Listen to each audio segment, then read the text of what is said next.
तो कहानी की शुरुआत में हमें पहले थोड़ी सी हिस्ट्री बताई जाती है। कहानी का जो मेन कैरेक्टर है उसका नाम लॉयड है और अभी हम देखते हैं कि वो एक मैजिकल वर्ल्ड में एक प्रिंस के सामने था। यहाँ पर हमें जानने को मिलता है कि हमारा जो मेन कैरेक्टर है वो एक कॉमनर है। हालांकि हर चीज की तरह इस सीरीज में भी नोबल फैमिली कॉमनर्स को बहुत ही बुरी तरह से ट्रीट करती है, लेकिन लॉयड को और ज्यादा बुरी तरह से ट्रीट किया जा रहा था क्योंकि उसके पास बहुत ही कम मैजिक पावर है। एक कॉमनर के हिसाब से भी देखा जाए तो उसके पास बहुत लो लेवल पावर है। यहाँ प्रिंस उसे खत्म करने वाला था, जिससे पहले वो उसकी आखिरी इच्छा पूछता है। हालांकि लॉयड खुद को बचाने के लिए इसका इच्छा तो कुछ नहीं बताता, लेकिन प्रिंस पर ही हमला कर देता है। वो अपने फायर मैजिक पावर का इस्तेमाल कर रहा था, लेकिन उसके पास बिल्कुल भी एनर्जी नहीं थी, जिस वजह से वो फायर स्पेल क्रिएट नहीं हो पाता। प्रिंस और बाकी सभी लोग हंसने लगते हैं और इसके बाद प्रिंस अपने मैजिक का यूज कर उसे खत्म करता है। लेकिन जब लॉयड की बॉडी जल रही थी तो वो दर्द से चीख रहा था, लेकिन अगले ही पल वो हंसने लगता है। वो गॉड से कहता है कि काश उसे भी मैजिक आता, वो भी मैजिक सीखना चाहता है। अब यहाँ से इस कहानी की शुरुआत होती है, क्योंकि अगले ही पल लॉयड को देखते हैं जो कि एक न्यू बॉर्न बेबी बन चुका था। हालांकि शुरुआत में उसे ये चीज नहीं पता थी कि जब वो उठता है तो सामने बहुत सारी मेड को देखता है जो कि उसे खुद से बड़ी लग रही थी। इस वजह से उसे लग रहा था कि शायद वो जायंट के बीच में आ चुका है,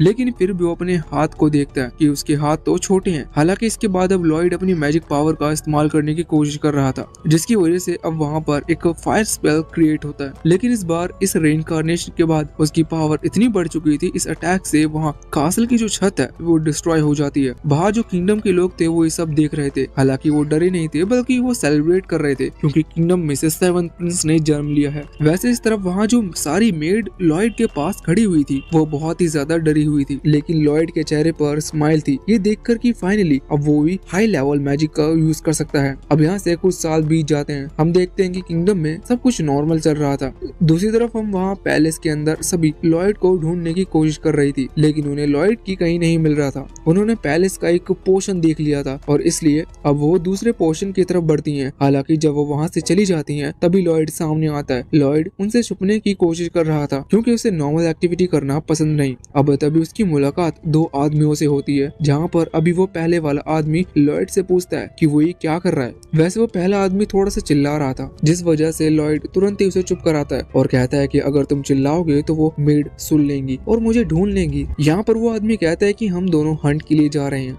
अगर तुम चलना चाहो तो हमारे साथ चल सकते हो। लेकिन लॉयड इस पर कोई जवाब नहीं देता और चुपचाप वहाँ से चला जाता है। हालांकि वो आदमी लॉयड को समझाने की कोशिश कर रहा था कि एक प्रिंस होने के बाद तुम्हें मैजिक पर और अपनी पावर पर कंट्रोल रखना सीखना होगा, लेकिन लॉयड ने उसकी बात को इग्नोर कर दिया था। वहाँ पर उस आदमी का दोस्त उससे कहता है कि तुम किससे बात कर रहे हो, लॉयड तो जा चुका है। हालांकि उसका दोस्त ये भी पूछता है कि आखिर तुम 7 प्रिंस पर इतना ज्यादा ध्यान क्यों दे रहे हो, वो 7 प्रिंस है, इसका मतलब उसे क्राउन मिलना यानी कि मतलब राजगद्दी मिलना बहुत ज्यादा मुश्किल है, फिर तुम उसके बारे में इतना क्यों सोचते हो। जिस पर वो आदमी कहता है कि लॉयड कोई मामूली लड़का नहीं है, बचपन में जहाँ बच्चे रोते हैं उस टाइम पर उसने मैजिक स्पेल पढ़ना शुरू कर दिया था। उसकी बाकी सारी एक्टिविटी भी बहुत ही अलग थी, इसकी वजह से उस आदमी को बहुत ज्यादा उम्मीद थी कि लॉयड कुछ बड़ा करेगा। साथ ही वो कह रहा था कि उसके हिसाब से लॉयड एक महान सेज यानी कि एक महान मैजिशियन विलियम का रेइनकार्नेशन है। हालांकि इस पर एक उसका दोस्त कहता है कि तुम ज्यादा सोच रहे हो, प्रिंस को देखकर नहीं लगता कि वो विलियम के रेइनकार्नेशन से हो सकता है। इस तरफ लॉयड अभी भाग रहा था, लेकिन तभी वो सीढ़ियों से जब छलांग लगाता है तो अचानक से उसकी पूरी लाइफ की सारी मेमोरीज उसके दिमाग में घूमने लगती हैं। वो सब देखकर हैरान था कि उसे उसकी पुरानी मेमोरीज क्यों याद आ रही हैं। उसे जानने को मिलता है कि वो एक कॉमनर है, पर वो ये सोच रहा था कि आखिर मैं कॉमनर था, फिर मेरा जन्म एक रॉयल फैमिली में 7 प्रिंस के रूप में क्यों हुआ। हालांकि अब लॉयड भले ही रीबॉर्न हो चुका है, लेकिन उसे प्रिंस बनकर कुछ नहीं करना, मतलब कि उसने वो पाथ चुना ही नहीं। उसे सिर्फ मैजिक के बारे में पता लगाना है, ये देखना है कि इस दुनिया में कितने तरह के मैजिक हैं और मैजिक आखिर कितना औसम है। अब इसीलिए वो अभी मेड से छुप रहा था। हमें जानने को मिलता है कि वो अभी मैजिक लाइब्रेरी आना चाहता था। वो यहाँ पर इसलिए आना चाहता था क्योंकि ये जगह उसे बहुत ज्यादा पसंद है। पिछली लाइफ में जब वो कॉमनर था तब वो एक मैजिक एकेडमी गया था, लेकिन उस मैजिक एकेडमी में उसे जितना सीखने को नहीं मिला उससे ज्यादा यहाँ पर नॉर्मल्स बुक रखी हुई है। यहाँ पर बुक्स की गिनती इतनी है कि अगर कोई रोज भी एक पढ़े तो उसे कई साल लग जाएंगे यहाँ की पूरी बुक पढ़ने में। अभी वो एक मैजिक बुक निकालता है, वो उसे पढ़ने की ही वाला था, लेकिन तभी वहाँ पर एक लड़की आ जाती है। इस लड़की का नाम सिल्विया है। सिल्विया यहाँ लॉयड के साथ उस बुक को छीन लेती है। वो थोड़ी गुस्सा थी क्योंकि लॉयड सभी मेड से छुपकर भाग रहा था। वैसे सिल्विया का काम है कि वो लॉयड को ट्रेन करे और उसे स्वॉर्ड चलाना सिखाए, और इसलिए अभी यहाँ पर आई थी। अगले सीन में उन दोनों में स्वॉर्ड फाइट होती है। हालांकि लॉयड बहुत टाइम से इस चीज की प्रैक्टिस कर रहा है, इस वजह से वो इसमें ज्यादा अच्छा है, लेकिन फिर भी सिल्विया एक्सपीरियंस्ड है, इस वजह से उसे हरा पाना थोड़ा सा मुश्किल है। यहाँ पर लॉयड उससे कहता है कि तुम रोज रोज मुझे ये स्वॉर्ड प्रैक्टिस क्यों कराती हो, मुझे तो थ्रोन पर बैठना भी नहीं है। लेकिन इस पर सिल्विया कहने लगती है कि इस दुनिया में सिर्फ थ्रोन पर ही बैठना सब कुछ नहीं है, अगर तुम कमजोर रहे तो आगे चलकर तुम्हें बहुत प्रॉब्लम होगी। साथ ही वो ये भी कहती है कि तुम प्रिंस हो, तुम्हें तलवार चलाना सीखनी होगी, वरना इससे रॉयल फैमिली की इज्जत भी कम होगी। अब इसके बाद में फिर से उनमें स्वॉर्ड फाइट शुरू हो गई थी, जिस दौरान लॉयड सोच रहा था कि वो इस तरह से तो इस चीज से नहीं बच सकता। हालांकि यहाँ पर लॉयड होल्ड बैक कर रहा था, मतलब लॉयड अपनी पूरी वो मैजिक का इस्तेमाल करते हुए स्वॉर्ड फाइट आराम से जीत सकता है, लेकिन वो यहाँ पर सिर्फ मिरर मैजिक का यूज कर रहा था, जिससे कि वो सिल्विया के हर एक अटैक और मूवमेंट समझ पाता है। वो जैसा मूव कर रही थी वैसे ही सेम मूव कर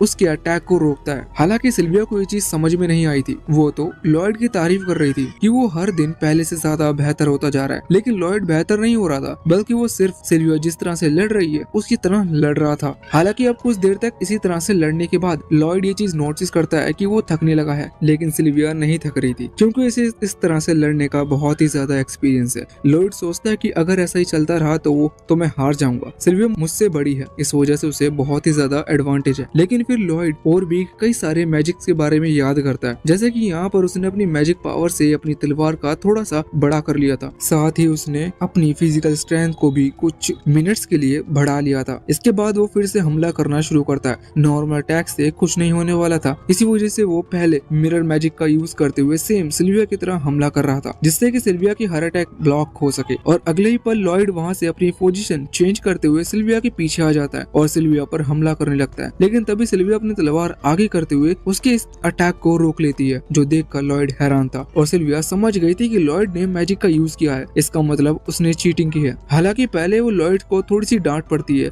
यहाँ पर सिल्विया ने उसकी तलवार भी दूर हटा दी थी, लेकिन बाद में उसके साथ चिपकते हुए कहने लगती है कि सच में वो महान है, वो 2 स्पेल को एक साथ यूज कर पा रहा है, जो कि अच्छे मैजिशियन तक नहीं कर पाते। साथ ही वो इतने दिनों से चीटिंग कर रहा है, इस चीज पर सिल्विया को पता नहीं चलता। इस वजह से वो लॉयड से इम्प्रेस होते हुए कह रही थी कि तुमने कमाल कर दिया, लेकिन लॉयड को ये चीज पसंद नहीं आती कि वो उसे भले ही अच्छे से कह रही है, लेकिन कह तो चीटर ही रही है। हालांकि लॉयड अभी ये भी सोच रहा था कि अच्छा है, इसे पता नहीं चला कि मैंने एक टाइम पर 2 स्पेल नहीं बल्कि 4 स्पेल का यूज किया। असल में लॉयड ने अपनी तलवार बड़ी कर ली थी, जो कि क्रिस्टल स्पेल में आता है, और उसने अपनी फिजिकल स्ट्रेंथ को भी कुछ मिनट्स के लिए बढ़ा लिया था, पर वो ये बात सिल्विया को नहीं बताता, वरना वो उससे और ज्यादा चिपकेगी। वैसे अब इसके बाद प्रिंस के नहाने का टाइम था, इस वजह से सिल्विया उसे वहाँ से ले जाने लगती है। हालांकि लॉयड मना करता है कि नहीं, अब वो इतना बड़ा हो चुका है कि वो खुद से नहा सकता है, लेकिन सिल्विया नहीं सुनती। अब वो जहाँ पर जा रहे थे वहाँ पर एक बड़ा सा स्विमिंग पूल टाइप का एरिया है, और वहाँ पर सभी मेड भी थी, वो सभी लॉयड को नहला रहे थे। इस वजह से लॉयड बहुत दुखी था, क्योंकि वो अपनी मैजिक बुक को कंटिन्यू नहीं कर पा रहा। पर तभी वो बाकी सारी मेड लॉयड से कहने लगती हैं कि उसे लाइब्रेरी में कम जाना चाहिए, वरना वो बुक वाला डीमन उसे पकड़ लेगा। ये सुनकर लॉयड हैरान था। वो पूछता है कि क्या लाइब्रेरी में कोई डीमन है, जिस पर वो सभी बताते हैं कि हाँ, एक बुक है जिससे ग्रिम वॉर की बुक कहा जाता है, उसके अंदर एक डीमन कैद है। अगर तुमने ज्यादा बुक खोली और तुम्हें गलती से वो बुक मिल गई तो वो डीमन तुम्हें पकड़ लेगा। हालांकि यहाँ पर सिल्विया इन सब चीजों में नहीं मानती, और वो ये भी जानती है कि लॉयड भी इस पर यकीन नहीं करेगा, लेकिन वहाँ लॉयड तो कांप रहा था, साथ ही वो थोड़ा एक्साइटेड भी था ये चीज सुनने के लिए। बाद में अब वहाँ से लॉयड को सोने जाना था, जिस पर वो सभी मेड झगड़ा करने लगती है कि कौन उसे लेकर जाएगा। हालांकि सिल्विया उन सभी से सीनियर है, इस वजह से उसे ये चांस मिलने वाला था, लेकिन बाहर की मेड भी अपने हक के लिए लड़ रही थी। पर इस चीज का फायदा उठाते हुए लॉयड चुपचाप वहाँ से चला जाता है। वैसे अब यहाँ पर दूसरी जगह आने के बाद वो ये भी सोच रहा था कि आखिर वो लाइब्रेरी होगी किस तरह की। असल में लाइब्रेरी वहाँ अंडरग्राउंड बसी हुई है, और इस पर एक सील लगी हुई है, और कुछ गार्ड्स उसे प्रोटेक्ट करते हैं। अभी जानने के लिए लॉयड तुरंत ही रात के टाइम वहाँ चला गया था। पहले वो एक स्पेल इस्तेमाल करता है, जिससे कि वो एक गार्ड उसे देख ना पाए। अभी वो गार्ड भी यही बात कर रहे थे कि हमें यहाँ पर खड़े करके रखा गया है, जबकि इस लाइब्रेरी के अंदर कोई आता जाता नहीं। असल में किंगडम के 10 बहुत पावरफुल मैगिस ने वहाँ एक स्पेल क्रिएट करते हुए एक लॉक लगाया है, जो कि एक सील है, और उसे डिस्ट्रॉय करना नामुमकिन है। पर जब लॉयड वहाँ पहुँचता है तो वो थोड़ी मैजिक पावर से आराम से ही उस सील को डिस्ट्रॉय कर देता है। अब इसके बाद वो लाइब्रेरी के अंदर आ चुका था, जहाँ उसे उसे कई तरह की इंटरेस्टिंग बुक देखने को मिलती है। वो एक एक कर उन सभी बुक को उठा रहा था। हालांकि उसे याद आता है कि उसने सील तोड़ दिया है, इस वजह से अब वो यहाँ से जाएगा तो उसे खुद का एक बैरियर क्रिएट करना होगा जिससे किसी को शक ना हो। हालांकि जब वो फिर से बुक उठाने लगा था तभी उसे एक बुक दिखती है जिसके अंदर से एक डीमन निकल कर आता है। अब इसके बाद हम यहाँ वापस से लॉयड और उसी डीमन को देखते हैं। वो डीमन तो इस वक्त बहुत ही ज्यादा हैरान था ये चीज देखने के बाद कि लॉयड ने ये कर दिया, क्योंकि अभी आसमान में एक होल क्रिएट हो चुका था जहाँ पर हम स्पेस को देख पा रहे थे। लॉयड के स्पेल की वजह से सन की रोशनी आना तक रुक गई थी, इस वजह से वहाँ अंधेरा हुआ था। अभी वो डीमन बहुत ज्यादा हैरान था और लॉयड थोड़ा सा डरा हुआ था कि कहीं कोई इस चीज को नोटिस ना कर ले। हालांकि नोटिस तो सभी ने कर लिया था। लॉयड डीमन से बात करता कि हम इस स्पेल को वापस रिवर्स कैसे करें। डीमन उसे कुछ नॉलेज देता है जिसके बाद उन्होंने फाइनली उस अटैक को रिवर्स कर लिया था, जिसकी वजह से वो हॉल वापस से क्लाउड में कन्वर्ट हो जाता है और वहाँ आसपास रोशनी फैलने लगती है। अब अगले सीन में हम अगले दिन पर आते हैं जहाँ हम देखते हैं कि लॉयड और अभी डीमन साथ में ये तभी वो डीमन आज न्यूज पेपर उठा कर लाता है जिसमें उसकी ब्लास्ट के बारे में लिखा हुआ था जो कि लॉयड ने कल किया था। हालांकि अभी डीमन लॉयड को इस बारे में बता रहा था, लेकिन इतने में ही लॉयड की नजर उस पेपर के दूसरे साइड किसी दूसरी न्यूज पर जाती है। वहाँ पर अभी एक एडवेंचरर कंपनी के बारे में बताता है। वो कहता है कि कई सारे एडवेंचरर को स्कूल के रैंक के हिसाब से अपॉइंट किया जाता है डंजन के लिए, जिससे कि वो डंजन क्लियर कर सकें और कुछ रिवॉर्ड ला सकें उन एडवेंचरर कंपनी के लिए। इसके बदले उन्हें पैसे भी मिलते हैं और वो जो डंजन के अंदर मिलने वाली चीजें हैं वो बहुत ही ज्यादा रेयर होती हैं। लॉयड सोच रहा था कि क्या उसे भी अपने एक ऐसी जर्नी पर जाना चाहिए क्योंकि इसके बाद ज्यादा रेयर आइटम, क्रिस्टल और ट्रेजर मिल सकते हैं। लेकिन जब वो ये सब कह रहा था तभी डीमन उसे रोकता है और कहता है कि तुम बेवकूफ हो गए हो क्या, क्योंकि अगर तुम वहाँ पर गए तो यहाँ पर किंगडम में क्या होगा, लोग चिंता नहीं करेंगे कि प्रिंस आखिर गए कहाँ। इस पर लॉयड कहता है कि वो बेवकूफ नहीं है बल्कि तुम हो, तुम्हें नहीं पता कि मैजिक से हर चीज ठीक हो सकती है। लॉयड तुरंत ही अपने पास से एक नट निकालता है और कहता है कि वो प्लांट रेप्लिका मैजिक का इस्तेमाल कर सकता है और अब इतना कहते हुए वो इस मैजिक का इस्तेमाल भी करता है जिसकी वजह से वो नट वहाँ पर लॉयड का एक रेप्लिका क्रिएट करता है। रेप्लिका मतलब कि क्लोन। वो क्लोन बिल्कुल पूरी तरह से सेम लॉयड की तरह था। लॉयड कहता है कि इसका पता लगाना नामुमकिन है कि ये लॉयड नहीं है। हालांकि लॉयड को अभी भी एक बात का डर था। जब डीमन उससे पूछता है कि वो लॉयड बताता है कि वो सिल्विया को इस जंगल में नहीं फंसा सकते क्योंकि सिल्विया पहचान जाएगी कि ये असली लॉयड नहीं बल्कि उसका रेप्लिका यानी कि क्लोन है। ये सुनने के बाद डीमन हैरान था। वो सोच रहा था कि आखिर सिल्विया है कौन जो लॉयड को इतनी अच्छी तरीके से जानती है। वैसे अब लॉयड डीमन से कहता है कि उसे यहीं पर रुकना होगा जिससे कि अगर कभी ऐसी सिचुएशन पड़ी कि उस क्लोन को डीमन की मदद की जरूरत पड़ी तो डीमन उसकी मदद कर सकता है, जिस पर डीमन हाँ कर देता है और इसके बाद लॉयड उसे वहाँ छोड़कर वापस से अपनी जर्नी पर चला जाता है। लेकिन रास्ते में वो अपने हाथ के थ्रू वहाँ उस डीमन से कांटेक्ट भी कर पा रहा था। हालांकि उस इस चीज में सिग्नल की जरूरत नहीं थी, लेकिन इसके बारे में हम फिर कभी बात करेंगे। तो अभी वो डीमन से कनेक्ट करता है जिससे वो डीमन से बात कर पाता है। हमें दूसरी तरफ देखने को मिलता है कि लॉयड का जो क्लोन है वो इस वक्त कंघी कर रहा था और अपने लुक्स पर फोकस कर रहा था। जो चीज देखते हुए उसकी मेड हैरान थी क्योंकि लॉयड पहली बार अपने लुक्स पर फोकस कर रहा है। वैसे यहाँ पर उस डीमन को याद आता है कि लॉयड ने उसकी जो कॉन्सिक्वेंस थी, मतलब कि एक तरीके से आप स्पिरिट समझ लो, जो स्पिरिट थी वो लॉयड के क्लोन में ट्रांसफर करती है जिससे कि डीमन सिचुएशन संभाल सके। लेकिन इस चीज का वो डीमन गलत फायदा तो उठा सकता है, मतलब कि अगर वो चाहे तो वो लॉयड से उन क्लोन बॉडी को लेकर अभी जितने टाइम लॉयड यहाँ वापस लौट कर नहीं आ रहा तब तक वो जो मर्जी चाहे वो कर सकता है और लॉयड को इस चीज का पता नहीं लगेगा। जो डीमन लॉयड को बताता है लॉयड को सिर्फ वही सच लगेगा। इस चीज पर डीमन बहुत ही ज्यादा खुश हो गया था। तभी लॉयड उससे कहता है कि मैं तुम्हारे भरोसे अपने क्लोन को छोड़ के जा रहा हूँ, इसलिए जब तक मैं ना लौटूं तब तक तुम्हें सब कुछ संभालना है। हालांकि मुझे तुम पर भरोसा है। अभी सुनने के बाद उस डीमन का दिल पिघल गया था। वो लॉयड के शब्द सुनकर बहुत ही ज्यादा हैरान था। उसे समझ में नहीं आ रहा था कि अब वो लॉयड को कैसे धोखा दे। वो वैसे तो कुछ नहीं करना चाहता था पर उसके मुंह से निकल जाता है कि चिंता की कोई बात नहीं है, जब तक तुम लौट कर नहीं आओगे तब तक यहाँ सारी सिचुएशन मैं संभाल लूंगा। अब लॉयड को वहाँ अपने क्लोन की चिंता करने की जरूरत नहीं थी। वैसे वो पूरी स्पीड में आगे तो बढ़ रहा था लेकिन अचानक से वो रुक जाता है क्योंकि उसे याद आता है कि भले ही वो अपनी जर्नी पर तो निकल चुका है लेकिन उसे नहीं पता कि उसे डंजन कहाँ पर मिलने वाले हैं। लेकिन अब इतने में ही वहाँ नीचे एक लड़की को देखता है जो कि कुछ ऑर्क से डरते हुए भाग रही थी। हालांकि ऑर्क कुछ मॉन्स्टर्स होते हैं, वो उसे पकड़ने की कोशिश कर रहे थे।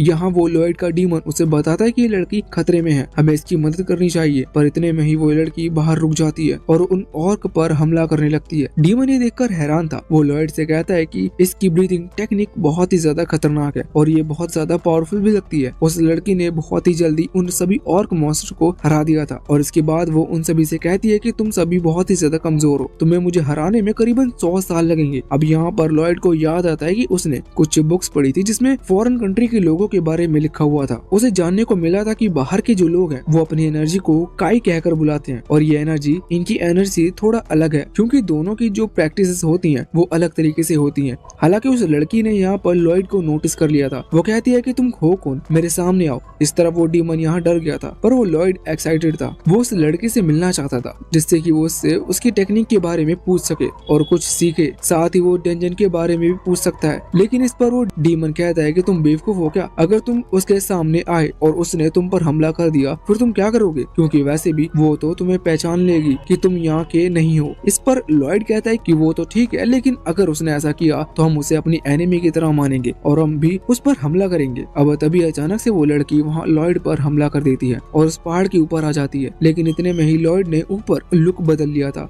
उसके कपड़े चेंज हो चुके थे। यहाँ पर लॉयड अपना नाम रॉबर्ट बताता है। उसने अपने भाई के थोड़े से लुक चोरी कर लिए थे और साथ ही कुछ कपड़े भी उसी की तरह पहन रखे थे। अब वो लड़की लॉयड पर हमला नहीं करती। लॉयड बताता कि वो एक एडवेंचर है और डेंजन की तलाश में है, जिस पर वो लड़की बताती कि वो खुद भी एक बी क्लास की एडवेंचर है और उसका नाम ताओ है। साथ ही वो ये भी कहती है कि वो एक मार्शल आर्टिस्ट है, जो कि लॉयड और डीमन पहले ही नोटिस कर चुके थे उसकी फाइटिंग स्टाइल को देखते हुए। वैसे लॉयड नोटिस करता है कि अभी ताओ का बिहेवियर थोड़ा सा अजीब था। इस वजह से वो डीमन से मन ही मन पूछता है कि कहीं ताओ ने पहचान तो नहीं लिया कि लॉयड कौन है।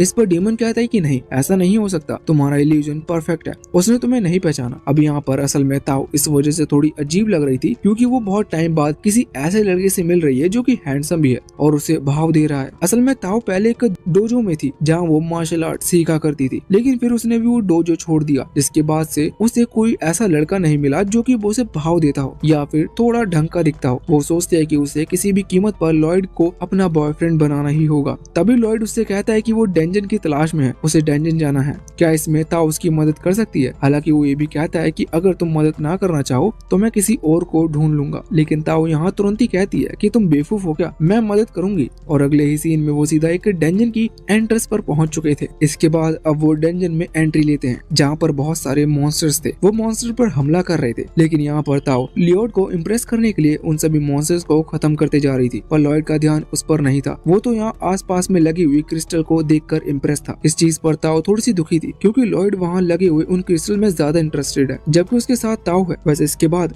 अब वो वहीं डेंजन में रुक गए थे और खाना खाने लगे थे, जिस दौरान लॉयड ताओ से काई एनर्जी के बारे में पूछता है। ये सुनकर ताओ हैरान थी, लॉयड को काई के बारे में कैसे पता? वो बताते हैं कि काई माना और एनर्जी की तरह ही सेम होती है, बस इसमें उसकी जो टेक्निक्स होती हैं वो अलग होती है। हालांकि वो ये भी कहती है कि ज्यादा लोगों को इसके बारे में नहीं पता, तुम्हें इसके बारे में पता है, ये चीज कमाल की है क्योंकि तुम्हारी एज भी इतनी ज्यादा नहीं है। इस पर लॉयड कहता है कि हाँ, वैसे अब ताओ उसे थोड़ा बताती है कि ये सिर्फ ब्रीदिंग से रिलेटेड है, ब्रीदिंग स्टाइल को अगर चेंज किया जाए तो इससे एनर्जी को भी चेंज किया जा सकता है। तो लॉयड उसकी प्रैक्टिस करने लगता है। हालांकि इस दौरान लॉयड को खांसी आ जाती है, जिस पर ताओ कहती है कि तुम्हें इसकी प्रैक्टिस नहीं करनी चाहिए क्योंकि तुम अभी इसे नहीं सीख सकते। उसके कहने का मतलब ये था कि जो व्यक्ति बचपन से ही एनर्जी को सीख रहा है उसे दूसरी एनर्जी में ट्रांसफर होने के लिए बहुत टाइम लगता है। पर लॉयड अपने अंदर महसूस कर पा रहा था कि उसने दूसरी ब्रीदिंग टेक्निक को भी समझ लिया है और अगर वो चाहे तो इसका यूज कर सकता है और ये उसके लिए डबल एडवांटेज होगा अपने मैजिक के लिए, क्योंकि यहाँ पर वो दूसरी एनर्जी का इस्तेमाल करेगा अपने सेम मैजिक में, जिससे उसकी मैजिक एनर्जी और पावर दोनों ही बदल जाएगी। वैसे ताओ ये चीज नोटिस कर बहुत ज्यादा हैरान थी, उसके रिएक्शन देखने वाले थे क्योंकि वो लॉयड को लाइक करने लगी थी, लेकिन लॉयड का उस चीज पर ध्यान नहीं था। वो तो बस अपनी काई एनर्जी को बहुत अच्छे से सीखना चाहता था और उसे इम्प्रूव करना चाहता है।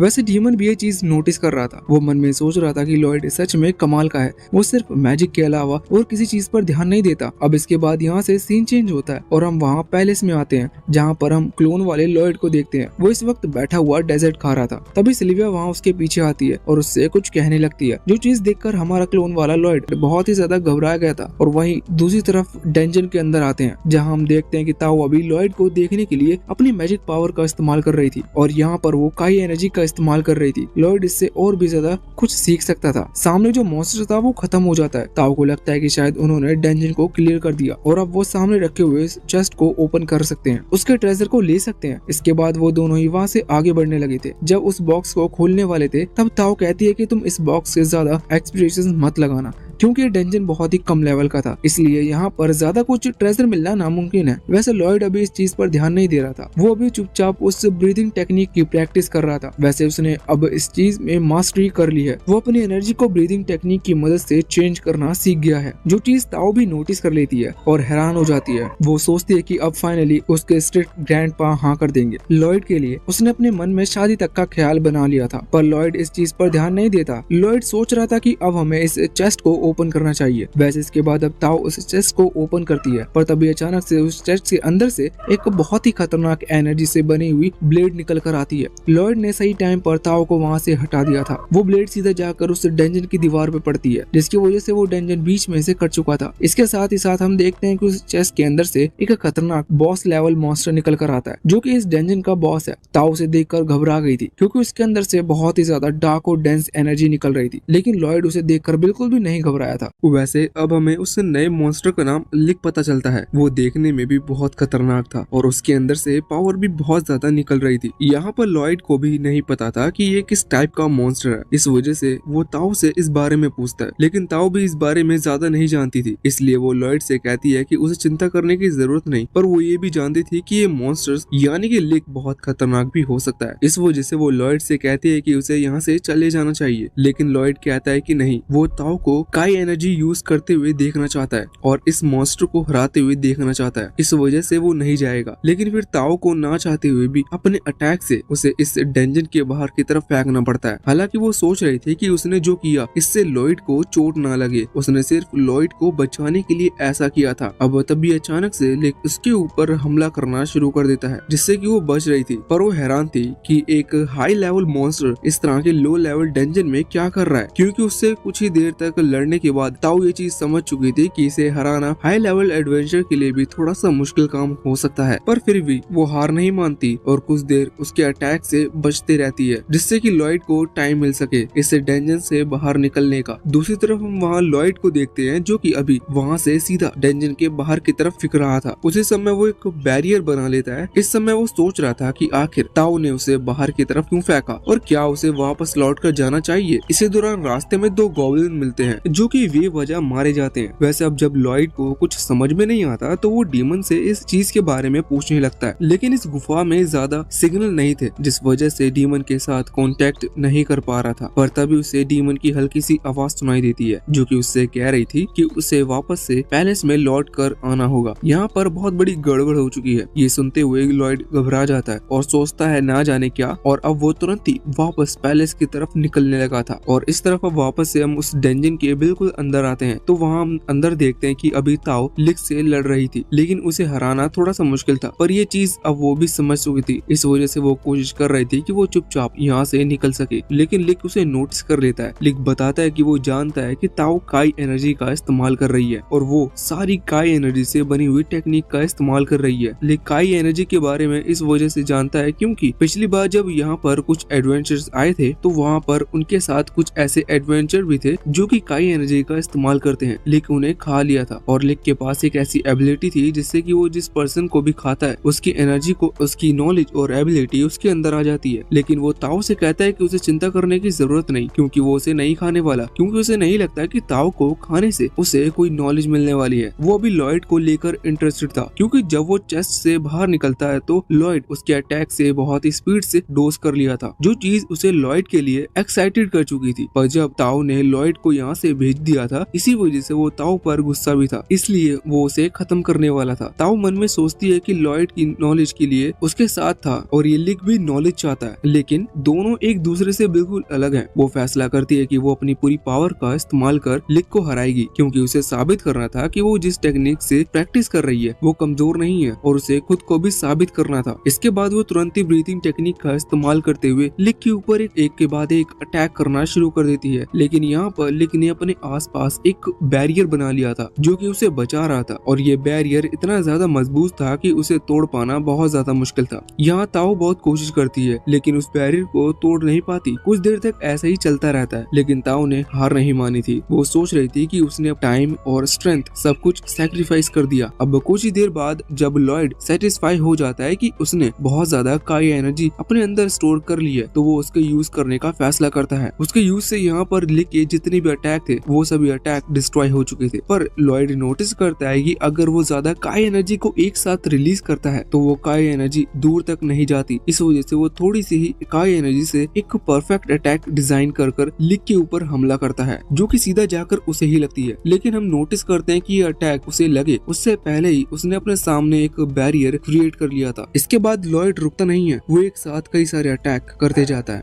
जिसे रोकने के लिए लिक भी डिफेंस अटैक कर रहा था। पर वो ये देखकर हैरान था कि लॉयड किसी भी इनकैंटेशन स्पेल का इस्तेमाल नहीं कर रहा। इसका मतलब ये नॉर्मल एनर्जी तो नहीं है, और इनकैंटेशन स्पेल का इस्तेमाल किए बिना भी अगर कोई मैजिक पावर का इस्तेमाल करता है तो इसका मतलब वो काई एनर्जी का इस्तेमाल कर रहा है। इसी वजह से लिक इस चीज से हैरान था कि आखिर लॉयड काई एनर्जी से लिक की एनर्जी को कैसे हरा सकता है। अभी लॉयड कई सारे अटैक करता है और इसके बाद अब वो फाइनल अटैक करने के लिए अपनी काई एनर्जी को फिर से अपने हाथ में एक चक्र की तरह कन्वर्ट कर हमला कर रहा था, जिससे बचने के लिए लिक अपने पास फिर से एक बहुत ही ज्यादा पावरफुल बैरियर बनाता है, जिसमें उसने अपनी सारी पावर्स लगा दी थी। लेकिन ये बैरियर बीच में से ही कट जाता है और लॉयड का अटैक जाकर सीधा लिक को लगता है, जिसके बाद लिक मारा जा चुका था। अब उसके मारे जाते ही वो जो चेस्ट थी जिसके अंदर से लिक बाहर निकला था वो फिर से ओपन होती है। जब ये वहाँ पर आते हैं तो उसके अंदर से उन्हें एक खराब सा चाकू मिलता है, जो कि किसी काम का नहीं लग रहा था। लेकिन लॉयड को उसके अंदर से एक अजीब सी एनर्जी निकलते हुए महसूस हो रही थी। इस वजह से लॉयड उसे अपने पास रख लेता है। अब वो चेस्ट वापस से जमीन में जाने लगी थी क्योंकि ये डेंजर क्लियर हो चुका है। लेकिन लॉयड समझ गया था कि ये चेस्ट जमीन में जाकर मैजिक आइटम्स को खोजती है, जिसके बाद जब इसे पावरफुल मैजिक आइटम्स मिल जाते हैं तो ये एक डेंजन क्रिएट करती है। इसका मतलब ये सारे डेंजन यही क्रिएट कर रही है। इस वजह से लॉयड इस चेस्ट को ही निकालने लगता है। अब डेंजन क्लियर हो गया था, इस वजह से ये जगह टूटने लगी है और ताओ को चिंता हो रही थी। वो लॉयड से कहती है कि हमें यहाँ से निकलना चाहिए, पर लॉयड को तो चेस्ट चाहिए थी। वो किसी तरह से उससे बाहर निकलता है, जिसके बाद ये लोग भाग रहे थे और अब वो डेंजन भी पूरी तरह से क्लोज हो चुका था। वैसे यहाँ पर ताओ लॉयड से पूछता है कि आखिर उसने सिर्फ काई एनर्जी का इस्तेमाल क्यों किया। पहले ताओ को लग रहा था कि शायद लॉयड ने ऐसा इसलिए किया जिससे कि वो लॉयड की कही हुई उस बात का बदला ले कि काई एनर्जी बहुत कमजोर है। लेकिन लॉयड बताता है कि नहीं, उसने बस काई एनर्जी का यूज अच्छी तरह से सीखना था, इस वजह से उसने ऐसा किया। अब लॉयड वहाँ से जाने लगा था क्योंकि उसे याद आ गया था कि डीमन ने उसे जल्दी कासल में बुलाया है।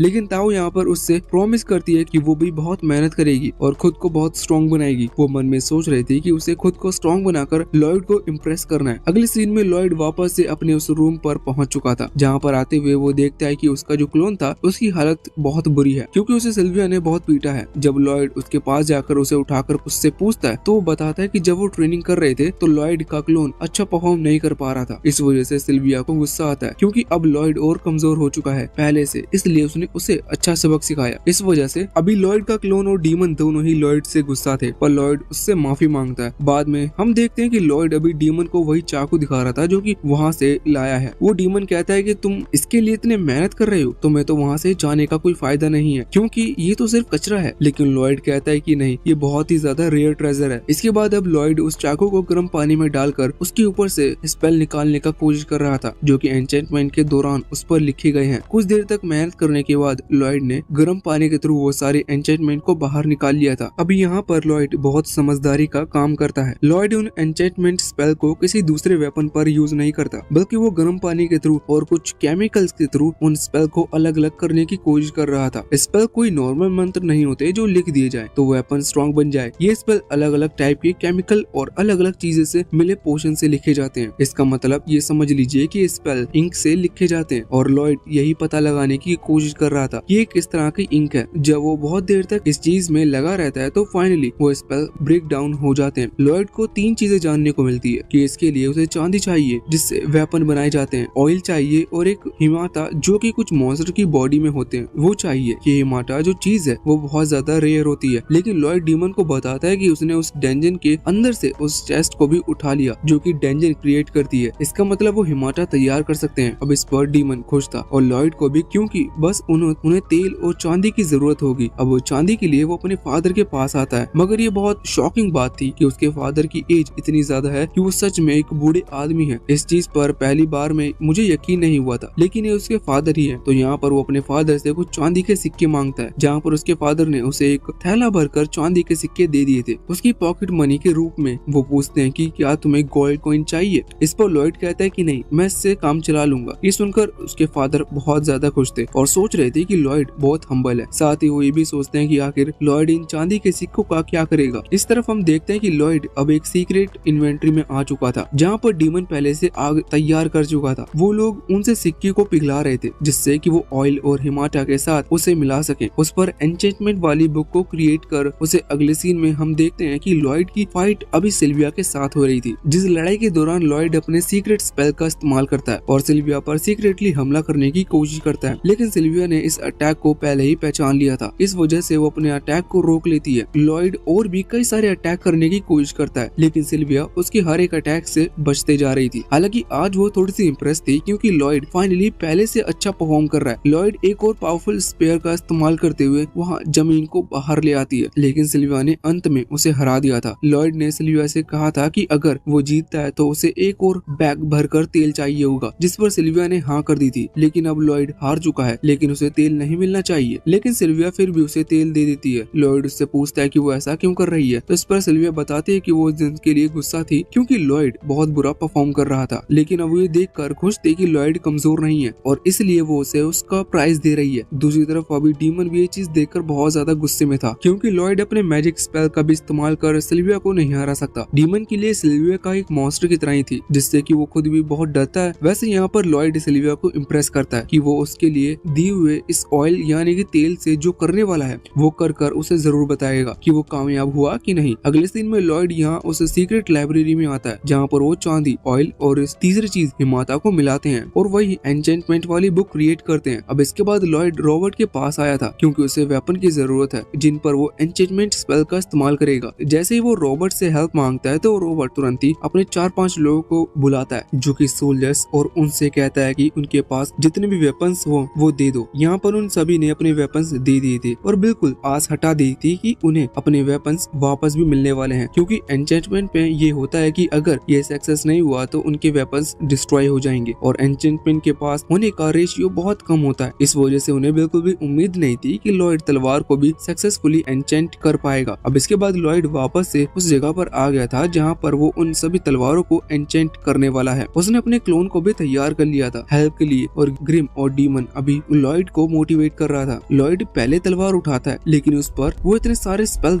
लिख देता है कि वो तलवार अपने आप ही टूट जाती है। ऐसा इसलिए हुआ था क्योंकि उस तलवार में इतनी काबिलियत नहीं कि वो इतने सारे स्पेल को सह पाए, क्योंकि इसके लिए एक स्पेशल मेटल की तलवार होना जरूरी है। फिर भी अब लॉयड जारी रखता है दिन रात मेहनत के बाद। अब वो रॉबर्ट के पास सारी तलवार लेकर वापस आ गया था। सारी तो नहीं, क्योंकि उसे टोटल 120 तलवार मिली थी, जिसमें से उसने सिर्फ 50 ही एन्चेंट कर पाई थी। वो रॉबर्ट और बाकी सभी से माफी मांगते हुए कहता है कि वो 70 तलवार उसने वेस्ट कर दी। हालांकि वो बताता है कि अब वो इतना माहिर हो चुका है कि वो सारी तो नहीं, फिर भी 80 स्वॉर्ड बिना डिस्ट्रॉय किए एन्चेंट कर सकता है। यहाँ पर सभी लोग बहुत ही ज्यादा हैरान थे, क्योंकि जो एक मॉन्स्टर एन्चेंटर होते हैं जो कि एक्सपीरियंस होकर और बहुत ही सालों की एन्चेंटमेंट करते रहते हैं, वो भी सिर्फ 10% तलवारों को एन्चेंट कर पाते हैं। अभी बाकी जो सोल्जर्स थे उन्हें लॉयड पर बिल्कुल भी भरोसा नहीं था। लेकिन तभी जब एक सोल्जर अपनी तलवार को अपनी मयान के अंदर वापस रख रहा था तो उसकी जो मयान थी वो बीच में से कट जाती है, जो देखकर वो हैरान था। अभी वो फैसला करते हैं कि इन वो तलवार का कमाल देखेंगे। लॉयड भी ये देखना चाहता था। तभी रॉबर्ट बताता है कि वो मॉन्स्टर हंट पर जा रहे हैं, जिसके लिए उसने किंग से परमिशन ले ली है, इसलिए अगर लॉयड चलना चाहे तो वो भी चल सकता है। लॉयड ये सुनकर एक्साइटेड हो जाता है। अब अगले सीन में हम देखते हैं कि वो लोग निकल चुके थे मॉन्स्टर हंट के लिए, जिस दौरान अभी सिल्विया गैरेज चल रही थी और लॉयड रॉबर्ट के कंधे पर सर रख के सो रहा था। रॉबर्ट टाइम पास करने के लिए किताब पढ़ रहा था। अब कुछ देर बाद लॉयड की नींद खुलती है। उसके कपड़ों में अभी वो डीमन बीस्ट सो रहा था, वो भी उठ जाता है। वो लोग आसपास खेतों को देखते हैं और रॉबर्ट उनके बारे में लॉयड को बताता है। कुछ ही देर बाद अब वो वहाँ जंगल में पहुंच चुके थे। लॉयड पूछता है कि क्या मॉन्स्टर कहीं पर भी समन हो सकते हैं, जिस पर सिल्विया कहती है कि ऐसा नहीं है, वो पीछे वाली लेक से यहाँ पर आते हैं। लॉयड अभी बहुत एक्साइटेड लग रहा था। इस चीज को देखकर रॉबर्ट खुश था। सिल्विया पूछती कि वो इतना एक्साइटेड क्यों है, तो इस पर लॉयड कहता है कि वो पहली बार इस तरह के जंगल में आ रहा है, उसे परमिशन नहीं है कि वो पैलेस के बाहर कहीं जा सके। साथ ही लॉयड अभी अपनी तलवार की भी पावर देखने के लिए थोड़ा एक्साइटेड था। रॉबर्ट ये चीज नोटिस करता है कि सिल्विया लॉयड का बहुत ज्यादा ख्याल रखती है, इससे वो इम्प्रेस था। सिल्विया कहती है कि ये उसका काम है क्योंकि वो लॉयड की मेंटोर है, लेकिन इस पर रॉबर्ट थोड़ा सा मजाक उड़ाते हुए कहता है कि उसे ऐसा नहीं लगता, क्योंकि उनका रिलेशन मेंटोर और स्टूडेंट जैसा नहीं है। इसका मतलब कि सिल्विया लॉयड को पसंद करती है। लेकिन ये सुनते हुए सिल्विया ने तुरंत ही अपनी तलवार बाहर निकाल ली थी, जिसे देखकर रॉबर्ट बहुत ही ज्यादा डर जाता है। लेकिन सिल्विया बताती है कि उसने कुछ मेहमान मिलने आ रहे हैं। असल में ये कुछ मॉन्स्टर थे, जिसके बाद अभी गार्ड्स ने यहाँ पर उस बग्गी को घेर लिया था, जिससे कि कोई भी मॉन्स्टर रॉबर्ट या लॉयड पर हमला ना कर सके। वैसे लॉयड नोटिस करता है कि ये सभी कमजोर हैं, इसलिए उन्हें चिंता करने की जरूरत नहीं है, और लॉयड ने इन्हें बहुत पहले ही नोटिस कर लिया था अपनी काई एनर्जी की मदद से। डीमन नोटिस करता है कि लॉयड की जो काई एनर्जी है और उसके सेंस हमेशा 24 घंटे एक्टिव रहते हैं। इसका मतलब वो वहाँ बहुत ही ज्यादा पावरफुल है, जो इन्हें हमेशा एक्टिव रखता है। और वैसे अब वहाँ पर उन मॉन्स्टर ने हमला करना शुरू कर दिया था, और वो सभी गार्ड उन सभी पर हमला कर रहे थे। लेकिन उन गार्ड के लिए ये बहुत हैरानी वाली बात है कि उनकी जो तलवार है वो इतनी ज्यादा ताकतवर हो चुकी है कि उन्हें बस उसे स्विंग करना है और वो मॉन्स्टर मारे जाएंगे, क्योंकि वो मॉन्स्टर सच में एक ही कट के साथ खत्म होते जा रहे थे। जो चीज देखकर सभी गार्ड हैरान थे, और यहाँ पर रॉबर्ट लॉयड की तारीफ कर रहा था और उसे जीनियस कह रहा था। वहाँ दूसरी तरफ सिल्विया भी अभी लॉयड की बहुत ही ज्यादा तारीफ कर रही थी, और वो उन मॉन्स्टर डेड बॉडी के माउंटेन के पहाड़ खड़ी कर रही थी। लेकिन लॉयड जानता था कि वो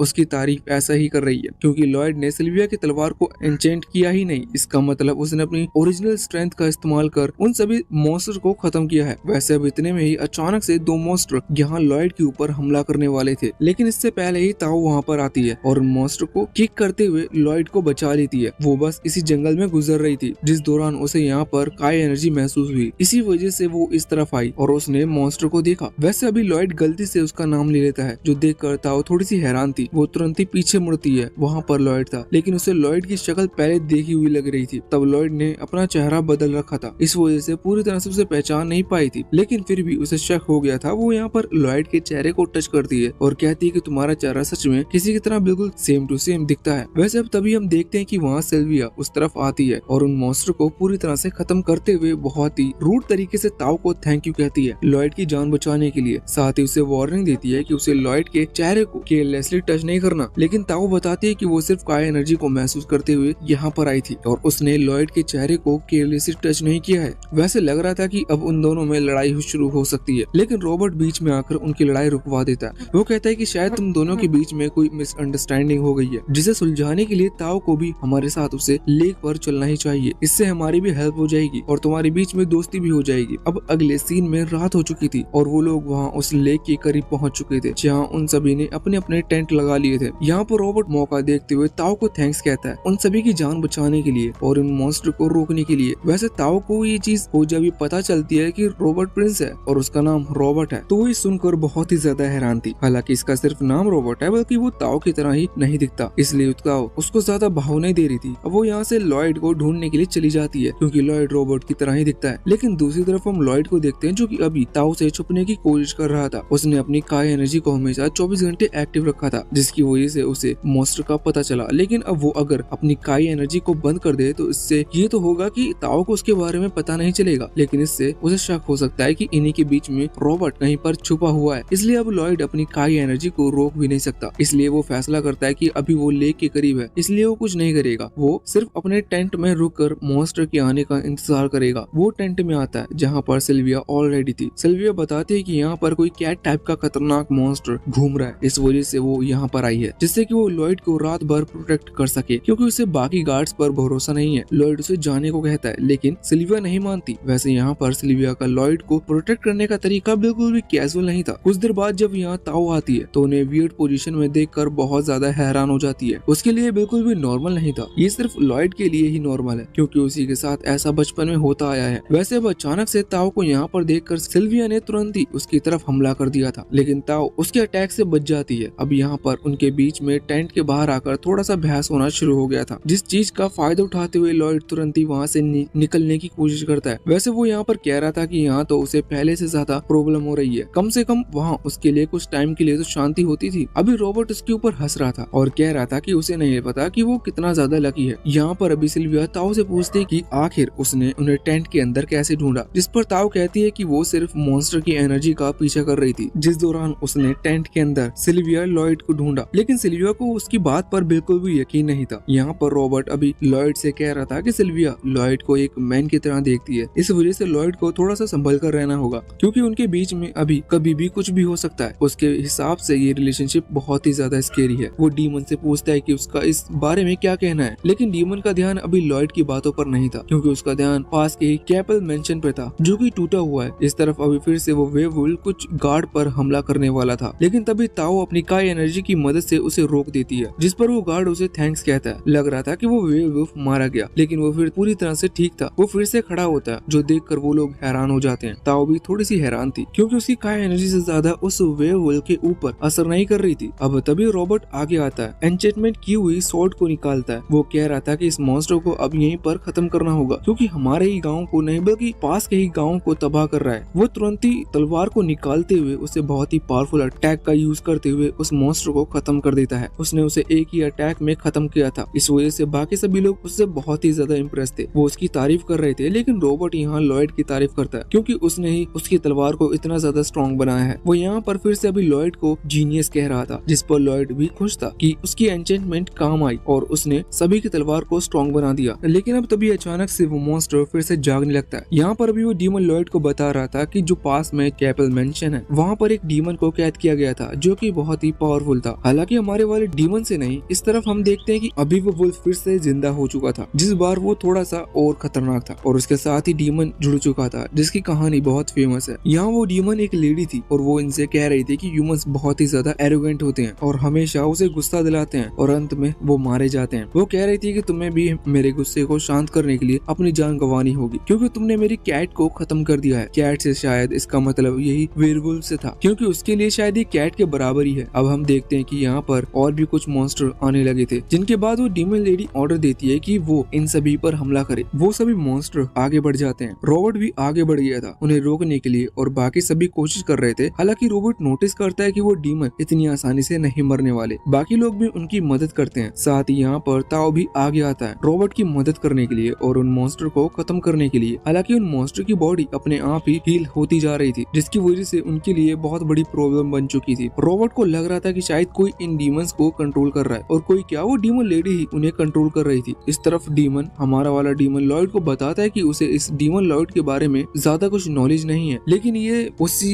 कैपल मेंशन वाले चर्च के अंदर कैद थी और अब ये वहाँ से आजाद हो चुकी है। उसके पास मैनिपुलेटिंग की पावर है, जिसकी मदद से ये इन सभी मॉन्स्टर को मैनिपुलेट कर रही है ह्यूमंस पर हमला करने के लिए। और मैनिपुलेशन में सबसे ज्यादा जरूरी होता है अपनी माना का आदान प्रदान करना, मतलब कि ऐसा समझ लो कि अपनी एनर्जी एक दूसरे के साथ शेयर करना। और इसी वजह से वो सारे मॉन्स्टर अभी हील कर पा रहे थे, क्योंकि उनके अंदर उस डीमन लेडी की एनर्जी है। हमारा वाले डीमन कहता है कि अगर हमें रोकना है तो हमें उस डीमन लेडी को हराना होगा, वरना ये लड़ाई कभी नहीं रुकने वाली, हमेशा चलती रहेगी। लेकिन तभी लॉयड डीमन से रिक्वेस्ट करता है कि क्या वो उसे मैनिपुलेशन सिखा सकता है, जिससे कि वो भी अपनी एनर्जी को एक ऐसी दूसरी चीज में ट्रांसफॉर्म कर सके। डीमन ये चीज सुनकर बहुत ही ज्यादा हैरान था। वो कहता है कि तुम ऐसे वक्त में एक टेक्निक सीखना चाहते हो जिस दौरान सभी लोग अपनी जान पर खेलकर एक दूसरे की जान बचाने की कोशिश कर रहे हैं। इस तरफ हम देखते हैं कि ताओ जब उन मॉन्स्टर से फाइट कर रही थी, तब सिल्विया दूर खड़ी हुई थी और उससे कह रही थी कि वो इतनी कमजोर है कि उसे अपनी स्किल को और ज्यादा डेवलप करना चाहिए। लेकिन ताओ उस पर गुस्सा करते हुए कहता है कि तुम इस तरह से साइड में खड़ी हुई हो तो मुझे क्यों देख रही हो। दूसरी तरफ हम वहाँ लॉयड को देखते हैं, जो कि अभी डीमन से रिक्वेस्ट कर रहा था कि वो प्लीज उसे वो मैनिपुलेशन वाली टेक्निक सिखाए। वैसे वो डीमन लेडी भी सभी ह्यूमंस का मजाक उड़ा रही थी, जिस दौरान वो लॉयड का भी मजाक उड़ाती है, क्योंकि वो इस तरह से छुप कर बैठा है और वो भी एक प्लॉट गर्ल के पीछे। वो सिल्विया से कहती है कि तुम भी एक बेबी सीटर हो, तुम्हें तो यहाँ पर आना भी नहीं चाहिए था। लेकिन सिल्विया को इस पर गुस्सा आता है। वो पहले तो परमिशन लेती है कि क्या वो लॉयड को अकेला छोड़ दे, और इसके बाद वो लॉयड को एक सेफ जगह पर छोड़कर उस डीमन लेडी से फाइट करने के लिए आगे आती है। वो डीमन लेडी कहती है कि तुम बहुत ही बड़ी गलती कर रही हो, क्योंकि मुझ पर हमला करने का कोई मतलब नहीं है। मैं फिर से खुद को रीजनरेट कर लूंगी, इसलिए तुम्हें यहाँ से चले जाना चाहिए। लेकिन सिल्विया कहती है कि नहीं, यहाँ से जाओगी तो तुम, और वो भी मरने के बाद। लेकिन इस चीज से उस डीमन लेडी को गुस्सा आ जाता है और वो वहाँ सिल्विया पर हमला करने वाली थी। लेकिन सिल्विया तुरंत ही आगे बढ़ते हुए उसके पैरों को उसकी पूरी वेयरवुल्फ बॉडी से अलग कर देती है, जो चीज देखकर वो भी हैरान थे। हम देखते हैं कि यहाँ पर अब वो डीमन लेडी खुद को रीजनरेट कर रही थी, जिस दौरान बाकी सभी नोटिस करते हैं कि वो बाकी डीमन चोट को जल्दी जल्दी हील नहीं कर पा रहे थे। इसका रीजन साफ क्लियर था कि वो जब डीमन लेडी खुद को हील करेगी तो वो बाकी डीमन खुद को हील नहीं कर पाएंगे, क्योंकि एनर्जी ट्रांसफर हो रही है। एनर्जी उतनी ही है लेकिन वो सब में फैली हुई है, जिस वजह से ज्यादा लोगों को एक साथ हील करने में उस डीमन लेडी को प्रॉब्लम होगी। और यहाँ पर तो उसे खुद चोट लगी हुई थी, इसलिए वो खुद को ही हील करेगी। इस वजह से वो बाकी मॉन्स्टर तब तक कमजोर रहेंगे। वो सभी लोग सिल्विया से कहते हैं कि इस डीमन पर जितना हो सके उतना अटैक करना होगा, जिससे कि डीमन खुद को हील ना कर पाए, या फिर करे तो बहुत टाइम में करे, जिससे कि इस बाकी मॉन्स्टर को वो लोग खत्म कर दे। दूसरी तरफ हम वहाँ पर हमला करने वाले डीमन अभी लॉयड को माना ट्रांसफर करने की टेक्निक के बारे में सिखा रहा था, जिस दौरान वो बताता है कि उसे अपनी माना को एक तरफ से दूसरी तरफ भेजते हुए एक ऑब्जेक्ट क्रिएट करना होगा। और अगर वो अपनी माना के कलर को भी चेंज कर लेता है तो उससे ये पता चलता है कि उसकी माना पहले से ज्यादा डेवलप हो चुकी है। जब वो ये चीज समझ रहा था तो वो लॉयड वहाँ पर ये चीज करने की कोशिश कर रहा था। डीमन ये देखकर हैरान था कि लॉयड ने एक फ्लावर भी क्रिएट कर लिया। वो अभी डिफरेंट कलर का जो चीज देखकर वो हैरान था, क्योंकि इतने टाइम में इस टेक्निक को सीख पाना बहुत मुश्किल है, क्योंकि डीमंस भी इन टेक्निक को इतनी जल्दी सीख नहीं पाते। अब उनकी नजर भी यहाँ सिल्विया पर आती है। अब सिल्विया इस गार्ड से लॉयड की एन्चेंट की हुई तलवार मांगती है। वो उस तलवार को देखते हुए इम्प्रेस थी, क्योंकि वो उसकी स्पेल को महसूस कर पा रही थी। उस डीमन लेडी को भी यहाँ पर सिल्विया की डिफेंस में कोई कमजोरी महसूस नहीं हो रही थी। इसका मतलब उसे समझ में नहीं आ रहा था कि वो किस तरह के अटैक का इस्तेमाल करे। ये सिर्फ एक पावरफुल वॉरियर की निशानी है। इस वजह से वो डीमन हैरान थी कि आखिर ये कितनी पावरफुल लड़की है, ये किसी के बच्चे की बेबी सीटर क्यों बन रही है। अब वो हमला करने के लिए आगे बढ़ती है जिस टाइम सिल्विया नहीं हिलती, जिस वजह से वो डीमन लेडी सिल्विया को खा गई थी। हालांकि उसकी भूल थी, क्योंकि सिल्विया तुरंत ही उस तलवार को ऊपर की तरफ करते हुए उस डीमन के कई सारे टुकड़े कर देती है और उसे खत्म कर देती है। इस चीज से सभी बहुत ही ज्यादा शॉक थे। लॉयड समझ जाता है कि सिल्विया को गुस्सा दिलाना एक बहुत बड़ी गलती हो सकती है। वैसे यहाँ पर सिल्विया उस डीमन लेडी से कह रही थी कि अगर कोई भी लॉयड के करीब आना चाहेगा, ये उस पर हमला करना चाहेंगे, तो सबसे पहले उसे सिल्विया की तलवार से टकराना होगा। अभी हम देखते हैं कि वो डीमन अभी भी सिल्विया के अटैक के बाद मरी नहीं थी। तभी सिल्विया कहती है कि तुम्हें हार मान लेनी चाहिए, क्योंकि तुम अब कुछ नहीं कर सकती। पर ये सुनकर वो डीमन हंसने लगती है और उसके मुंह से एक पॉइजनस गैस निकलती है, जो कि उस पूरी जगह को कवर कर रही थी। और इसकी वजह से सिल्विया को अभी आसपास कुछ दिख नहीं रहा था। इस तरफ हम रॉबर्ट और बाकी सभी को देखते हैं, जो कि अभी उन नॉर्मल मॉन्स्टर से लड़ रहे थे। हालांकि उन्होंने उन सभी को हरा दिया था, इस वजह से बाकी सब सेलिब्रेट कर रहे थे। पर तभी रॉबर्ट कहता है कि नहीं, ये सेलिब्रेट करने का टाइम नहीं है, क्योंकि जब तक वो डीमन पूरी तरह से नहीं मारी जाती तब तक ये मॉन्स्टर खत्म नहीं होंगे। अब इतने में ही वो पॉइजनस गैस वहाँ भी फैलने लगती है। वो गैस उस डीमन की एनर्जी के साथ कनेक्ट है, इस वजह से इन्हें चक्कर आने लगे थे। ऐसा उस एनर्जी को इनहेल करने की वजह से हो रहा था। पर हम देखते हैं कि ताऊ ने खुद को बचा लिया था। वो उस एनर्जी को इनहेल नहीं करती, लेकिन वहाँ पर सिल्विया ऐसा नहीं कर पाती और उसने उस एनर्जी को इनहेल कर लिया था। इसकी वजह से उसे भी अब चक्कर आने लगे थे। इसी चीज का फायदा उठाते हुए वो डीमन उस पर हमला करती है, जिसकी वजह से सिल्विया वहाँ से दूर पानी में फिक गई थी। रॉबर्ट अभी मदद के लिए आगे जाना चाहता था, पर वो भी उठ नहीं पा रहा था। वैसे रॉबर्ट को समझ में नहीं आ रहा था कि आखिर वो उठ क्यों नहीं पा रहा। उसकी बॉडी उसे फ्रीज लग रही थी। वो दूसरी तरफ वहाँ सिल्विया अभी उस डीमन के कंट्रोल में आ चुकी थी। वो डीमन बताती है कि असल में ये एनर्जी वही एनर्जी है जिसकी मदद से उन बाकी सभी मॉन्स्टर को कंट्रोल करती है। उसने ये एनर्जी फैला दी, इसी वजह से कोई उठ नहीं पा रहा, क्योंकि उस डीमन के ऑर्डर्स हैं। सिल्विया वहीं पानी में बैठ गई थी और डीमन की हर बात मानने को तैयार थी। हालांकि उसका माइंड अभी एक्टिव है, मतलब वो ये सोच पा रही है कि उसे ये नहीं करना है, लेकिन फिर भी वो माइंड को कंट्रोल नहीं कर पा रही। वो डीमन इसी चीज का फायदा उठाते हुए सिल्विया पर हमला करने लगती है। पर तभी ताओ वहाँ पर आती है और उसके अटैक को रोक देती है। इसके बाद अब ताओ सिल्विया से पूछते है कि वो ठीक तो है, वो खड़ी हो पा रही है कि नहीं। लेकिन सिल्विया खुद को टफ दिखाने के लिए कहती है कि उसे उसकी मदद नहीं चाहिए। पर ताओ कहती है कि तुम ये फालतू बातें ना करो, मैं सब कुछ देख पा रही हूँ, यहाँ पर आप गलत मत समझना। हालांकि आर पार हम भी देख पा रहे हैं, लेकिन उसका मतलब ये था कि सिल्विया को टफ बनने की एक्टिंग करने की कोई जरूरत नहीं है। अभी सिल्विया भी जानती थी कि वो कुछ नहीं कर सकती, क्योंकि अब उसकी पूरी एनर्जी खत्म हो चुकी है और अब वो वहाँ पानी में गिरने लगी थी। लेकिन वो ये भी कहते हुए गिरती है कि ताओ तुरंत ही लॉयड को यहाँ से लेकर जाए, क्योंकि यहाँ पर लॉयड की जान को खतरा है। अब यहाँ पर वो डीमन सभी सिल्विया की तरफ आ रही थी, ये कहते हुए कि जब उसने अपनी एनर्जी को रिलीज किया, यानी कि उस पॉइजनस गैस को रिलीज किया, तब सिल्विया उसके सबसे करीब थी। लेकिन सिल्विया सबसे ज्यादा आखिर में नीचे गिरी है, इसका मतलब वो स्ट्रॉन्ग है। हालांकि उस डीमन को भी समझ में नहीं आया था कि आखिर ताओ पर उसकी एनर्जी का असर क्यों नहीं हुआ। इसी वजह से वो पलक झपकाते हुए यहाँ ताओ के पास आती है, लेकिन अब ताओ भी तुरंत ही उस पर हमला कर देती है। पर वो डीमन उसके अटैक से बच गई थी, साथ ही उसने उसके पैर को पकड़ लिया था। और जब वो उसे उल्टा करती है तो उसे जानने को मिलती है कि ताओ किसी दूसरी ब्रीदिंग टेक्निक का इस्तेमाल करती है और इसी वजह से वो उस एनर्जी को इनहेल नहीं कर पा रही। हालांकि उल्टा करने की वजह से उसकी वो ब्रीदिंग बीच में से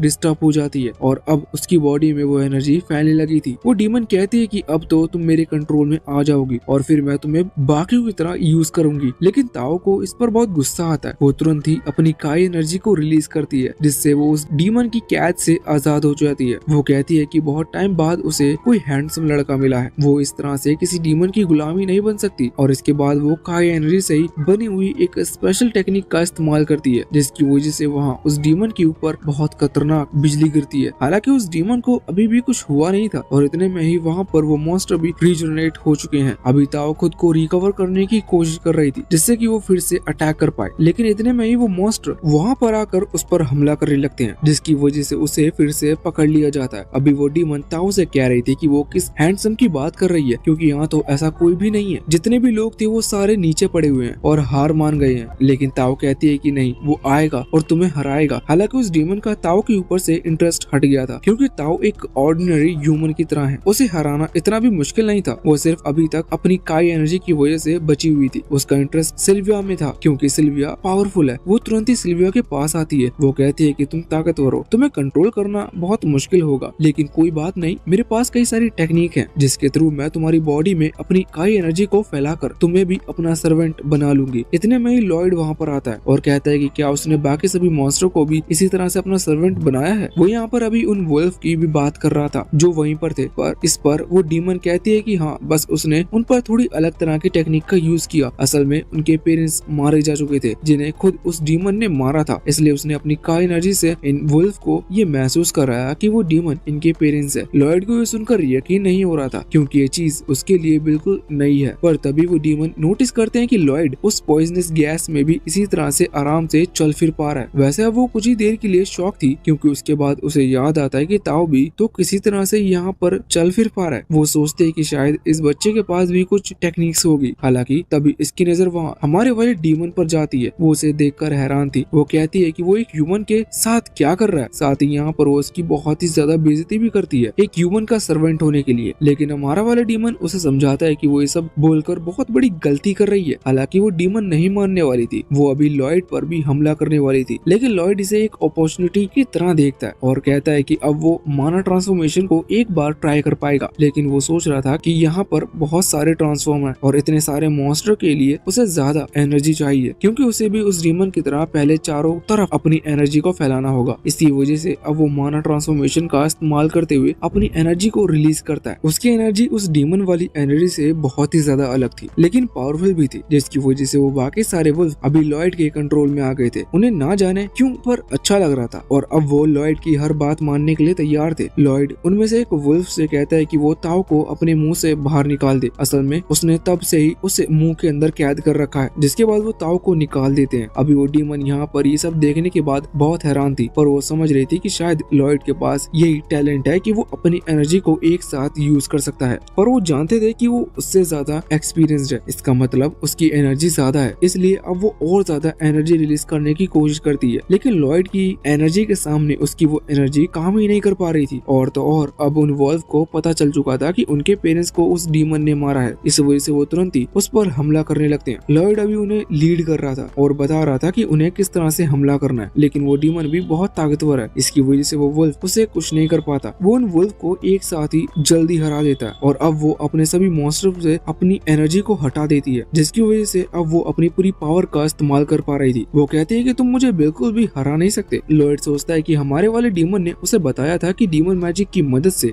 नहीं मारे जा सकते। लॉयड को लग रहा था कि इसका कारण कमजोर मैजिक है। वो सोच रहा था कि आखिर डीमन कितने ताकतवर होते होंगे और उन पर कितने मैजिक का यूज करना पड़ता होगा कि वो मारे जाएं। अब इसी के लिए लॉयड हवा में आकर अपनी पूरी एनर्जी को रिलीज करने वाला था। वो अपनी एनर्जी को दिखा रहा था, जो देखते हुए वो डीमन बहुत ही ज्यादा हैरान हो गई थी और अपनी जगह से हिल भी नहीं पा रही थी। अब हमारा वाला डीमन उससे कहता है कि तुम समझ ही गई होगी कि आखिर तुम लॉयड को कंट्रोल क्यों नहीं कर पा रही। असल में इसका कारण ये था कि जब वो भी किसी मॉन्स्टर या किसी वुल्फ या फिर किसी क्रिएचर को कंट्रोल करती है तो उसकी जो एनर्जी सर्कमफ्रेंसेस से होती है उसके अंदर थोड़ी सी जगह रहती है जहाँ पर डीमन की एनर्जी जाती है, जिसकी वजह से वो उसे मैनिपुलेट कर पाती है। लेकिन लॉयड की बॉडी में ऐसा कोई जगह नहीं है जहाँ वो अपनी एनर्जी को ना फैला पा रहा हो। इस वजह से उस डीमन की एनर्जी लॉयड के अंदर एंटर नहीं कर पाई। अभी इतनी सारी चीजें जानने के बाद वो हैरान थी और हिल नहीं पा रही थी, जिस चीज का फायदा उठाते हुए लियोड उसके पास आकर एक बैरियर क्रिएट करने वाला था, पर सही वक्त पर वो कॉन्शियस हो जाती है और वहाँ से हट जाती है। अब इसके बाद लियोड ने एक साथ कई सारे बैरियर बनाना शुरू कर दिए थे। वो कहती है कि उसे कैद नहीं होना है और इतना कहते हुए वो भाग रही थी, लेकिन वो जहाँ भी जाए लियोड का बैरियर पहले ही वहाँ पर क्रिएट होता जा रहा था। लियोड एक साथ ही सभी बैरियर को बना रहा था। इसी वजह से हमारा वाला डीमन उससे पूछता है कि वो कितने बैरियर एक साथ बना सकता है, जिस पर लियोड कहता है कि वो एक टाइम पर 10 बैरियर क्रिएट कर सकता है। अब लियोड ये भी कहता है कि अगर तुम मेरे साथ दो तो हम दोनों एक एनर्जी को यूज करें तो आराम हमसे ज्यादा बैरियर क्रिएट कर पाएंगे। इसके बाद लियोड ने हमारे वाले डीमन को एब्जॉर्ब कर लिया था और वो एक साथ और ज्यादा बैरियर क्रिएट करने लगा था। इसकी वजह से वहाँ आसमान में हर तरफ बैरियर बन रहे थे।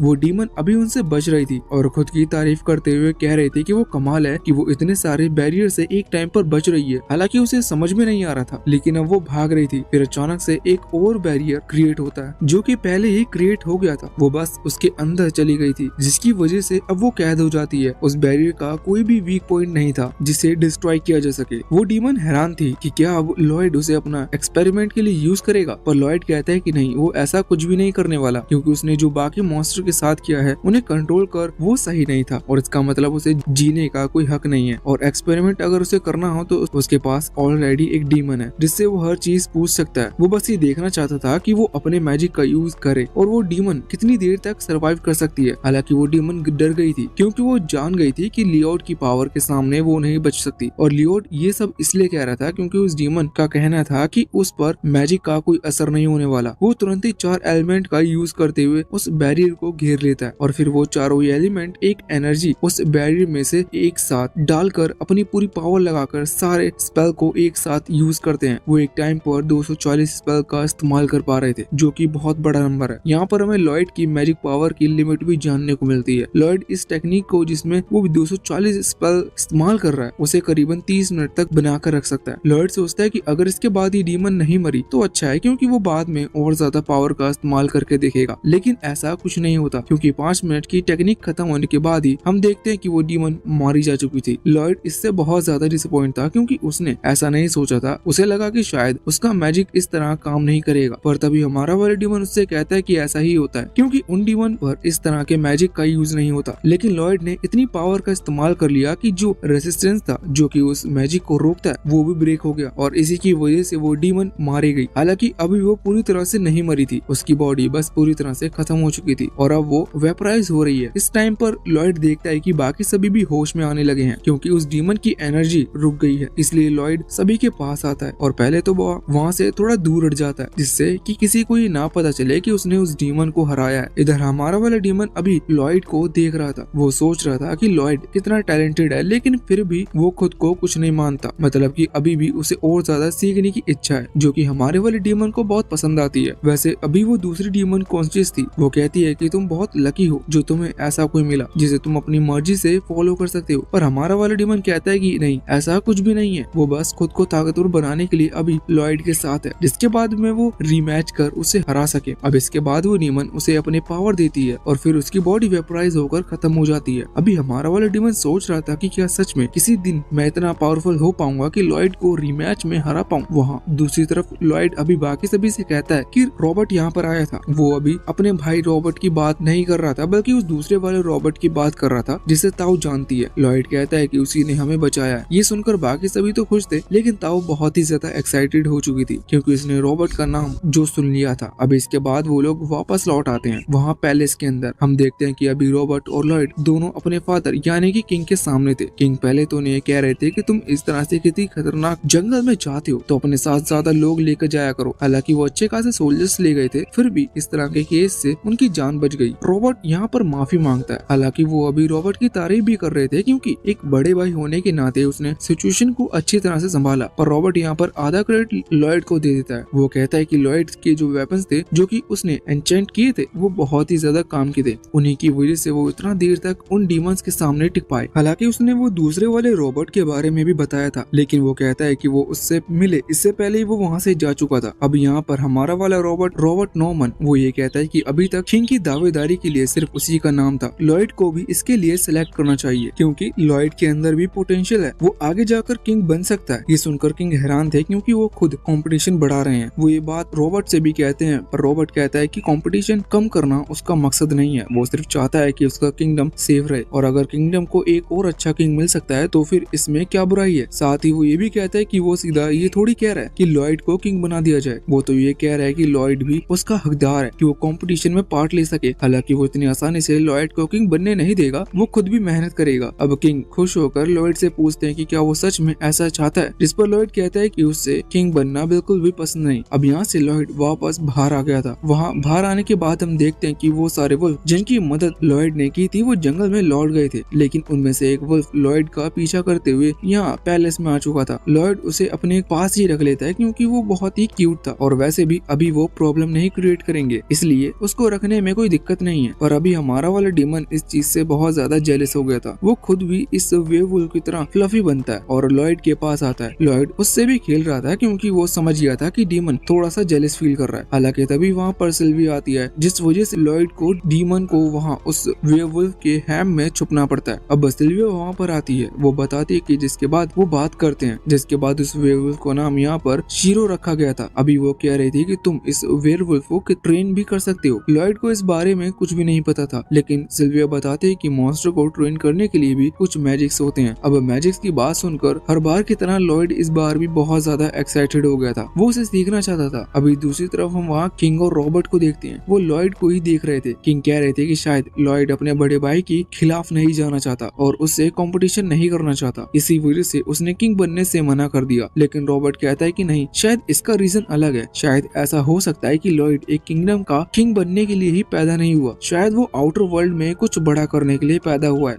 से अब हम वापस से इस तरफ देखते हैं कि लॉयड अभी शीरो को कुछ टास्क करने को कह रहा था। वो बस उसे नॉर्मल कमांड दे रहा था, जिनमें से कुछ तो शीरो कर लेता है, लेकिन कुछ कमांड जो कि लॉयड कुछ स्पेल की मदद से देनी पड़ रही थी, उन्हें शीरो नहीं कर पा रहा था। ऐसा नहीं है कि वो करना नहीं चाहता, लेकिन वो स्पेल उसके समझ में नहीं आ रहे थे, जिस वजह से शीरो कंफ्यूज होता जा रहा था। अभी सिल्विया कहती है कि हमें किसी ऐसे पर्सन की मदद लेनी होती जिससे मॉन्स्टर को कंट्रोल करना अच्छे से आता हो। वो तुम्हें चीज सिखा सकता है। वो दोनों ही थोड़ी देर सोचते हैं। उन दोनों के मन में ही एक ही पर्सन की इमेज आती है। ये लॉयड की सिस्टर थी, इसका नाम अलीसिया है। वो थोड़ी सी वियर्ड है, इस वजह से सिल्विया लॉयड के साथ जाती है। अब वो लोग उसके टावर में पहुंचते हैं, जहाँ पर अभी हमारा वाला डीमन ये देखकर बहुत हैरान था कि टावर कितना ज्यादा बड़ा है। लॉयड बताता है कि अलीसिया असल में 6th प्रिंसेस है। वो लॉयड से 3 साल बड़ी है। वो बहुत ज्यादा बड़ी पेट लवर है, इसी वजह से ये पूरा टावर उसने इस तरह से बनवाया है। वो टावर बिल्कुल गार्डन की तरह था। लॉयड बताता है कि सामने वाले क्रिएचर की बस नर्व चल रही हो और वो ह्यूमन ना हो तो अलीसिया को कोई प्रॉब्लम नहीं है उसे अपना पेट बनाने में। अब तभी हम देखते हैं कि वहाँ सामने से अलीसिया दौड़ते हुए आ रही थी। वो लॉयड को देखकर बहुत ज्यादा खुश थी। वो तुरंत ही वहाँ से लॉयड के ऊपर छलांग लगा देती है, साथ ही वो लॉयड को किस भी करती है, जिससे लॉयड और सिल्विया दोनों ही बहुत ज्यादा डर गए थे। तभी वहाँ पर अलीसिया की पर्सनल मेड आती है। जैसे कि लॉयड की मेड सिल्विया है, वैसी अलीसिया की मेड आयरिस है। वो अलीसिया पर चिल्लाती है और कहती है कि उसका भाई जब भी यहाँ पर आता है तो वो ऐसा ही करती है, उसे ऐसा नहीं करना चाहिए। लेकिन इस पर अलीसिया कहती है कि वो कुछ नहीं कर सकती, लॉयड है ही इतना क्यूट। अब वो लोग बैठ जाते हैं और चाय वगैरह पीते हैं। अभी अलीसिया कह रही थी कि तुम अक्सर तो यहाँ पर नहीं आते, जरूर तुम किसी वजह से यहाँ पर आए हो। तभी उसकी नजर शीरो पर जाती है। वो कहती है कि तुम जरूर इस वेयरवुल्फ के लिए यहाँ पर आए होंगे। लॉयड ये देखकर बहुत इम्प्रेस था। वो कहता है कि कमाल है, मैंने तो बताया ही नहीं कि ये एक वेयरवुल्फ है, फिर तुम्हें कैसे पता। इस पर अलीसिया कहती है कि ये बताना उसके लिए थोड़ा सा मुश्किल है, क्योंकि पहले ही उसे माना या फिर एनर्जी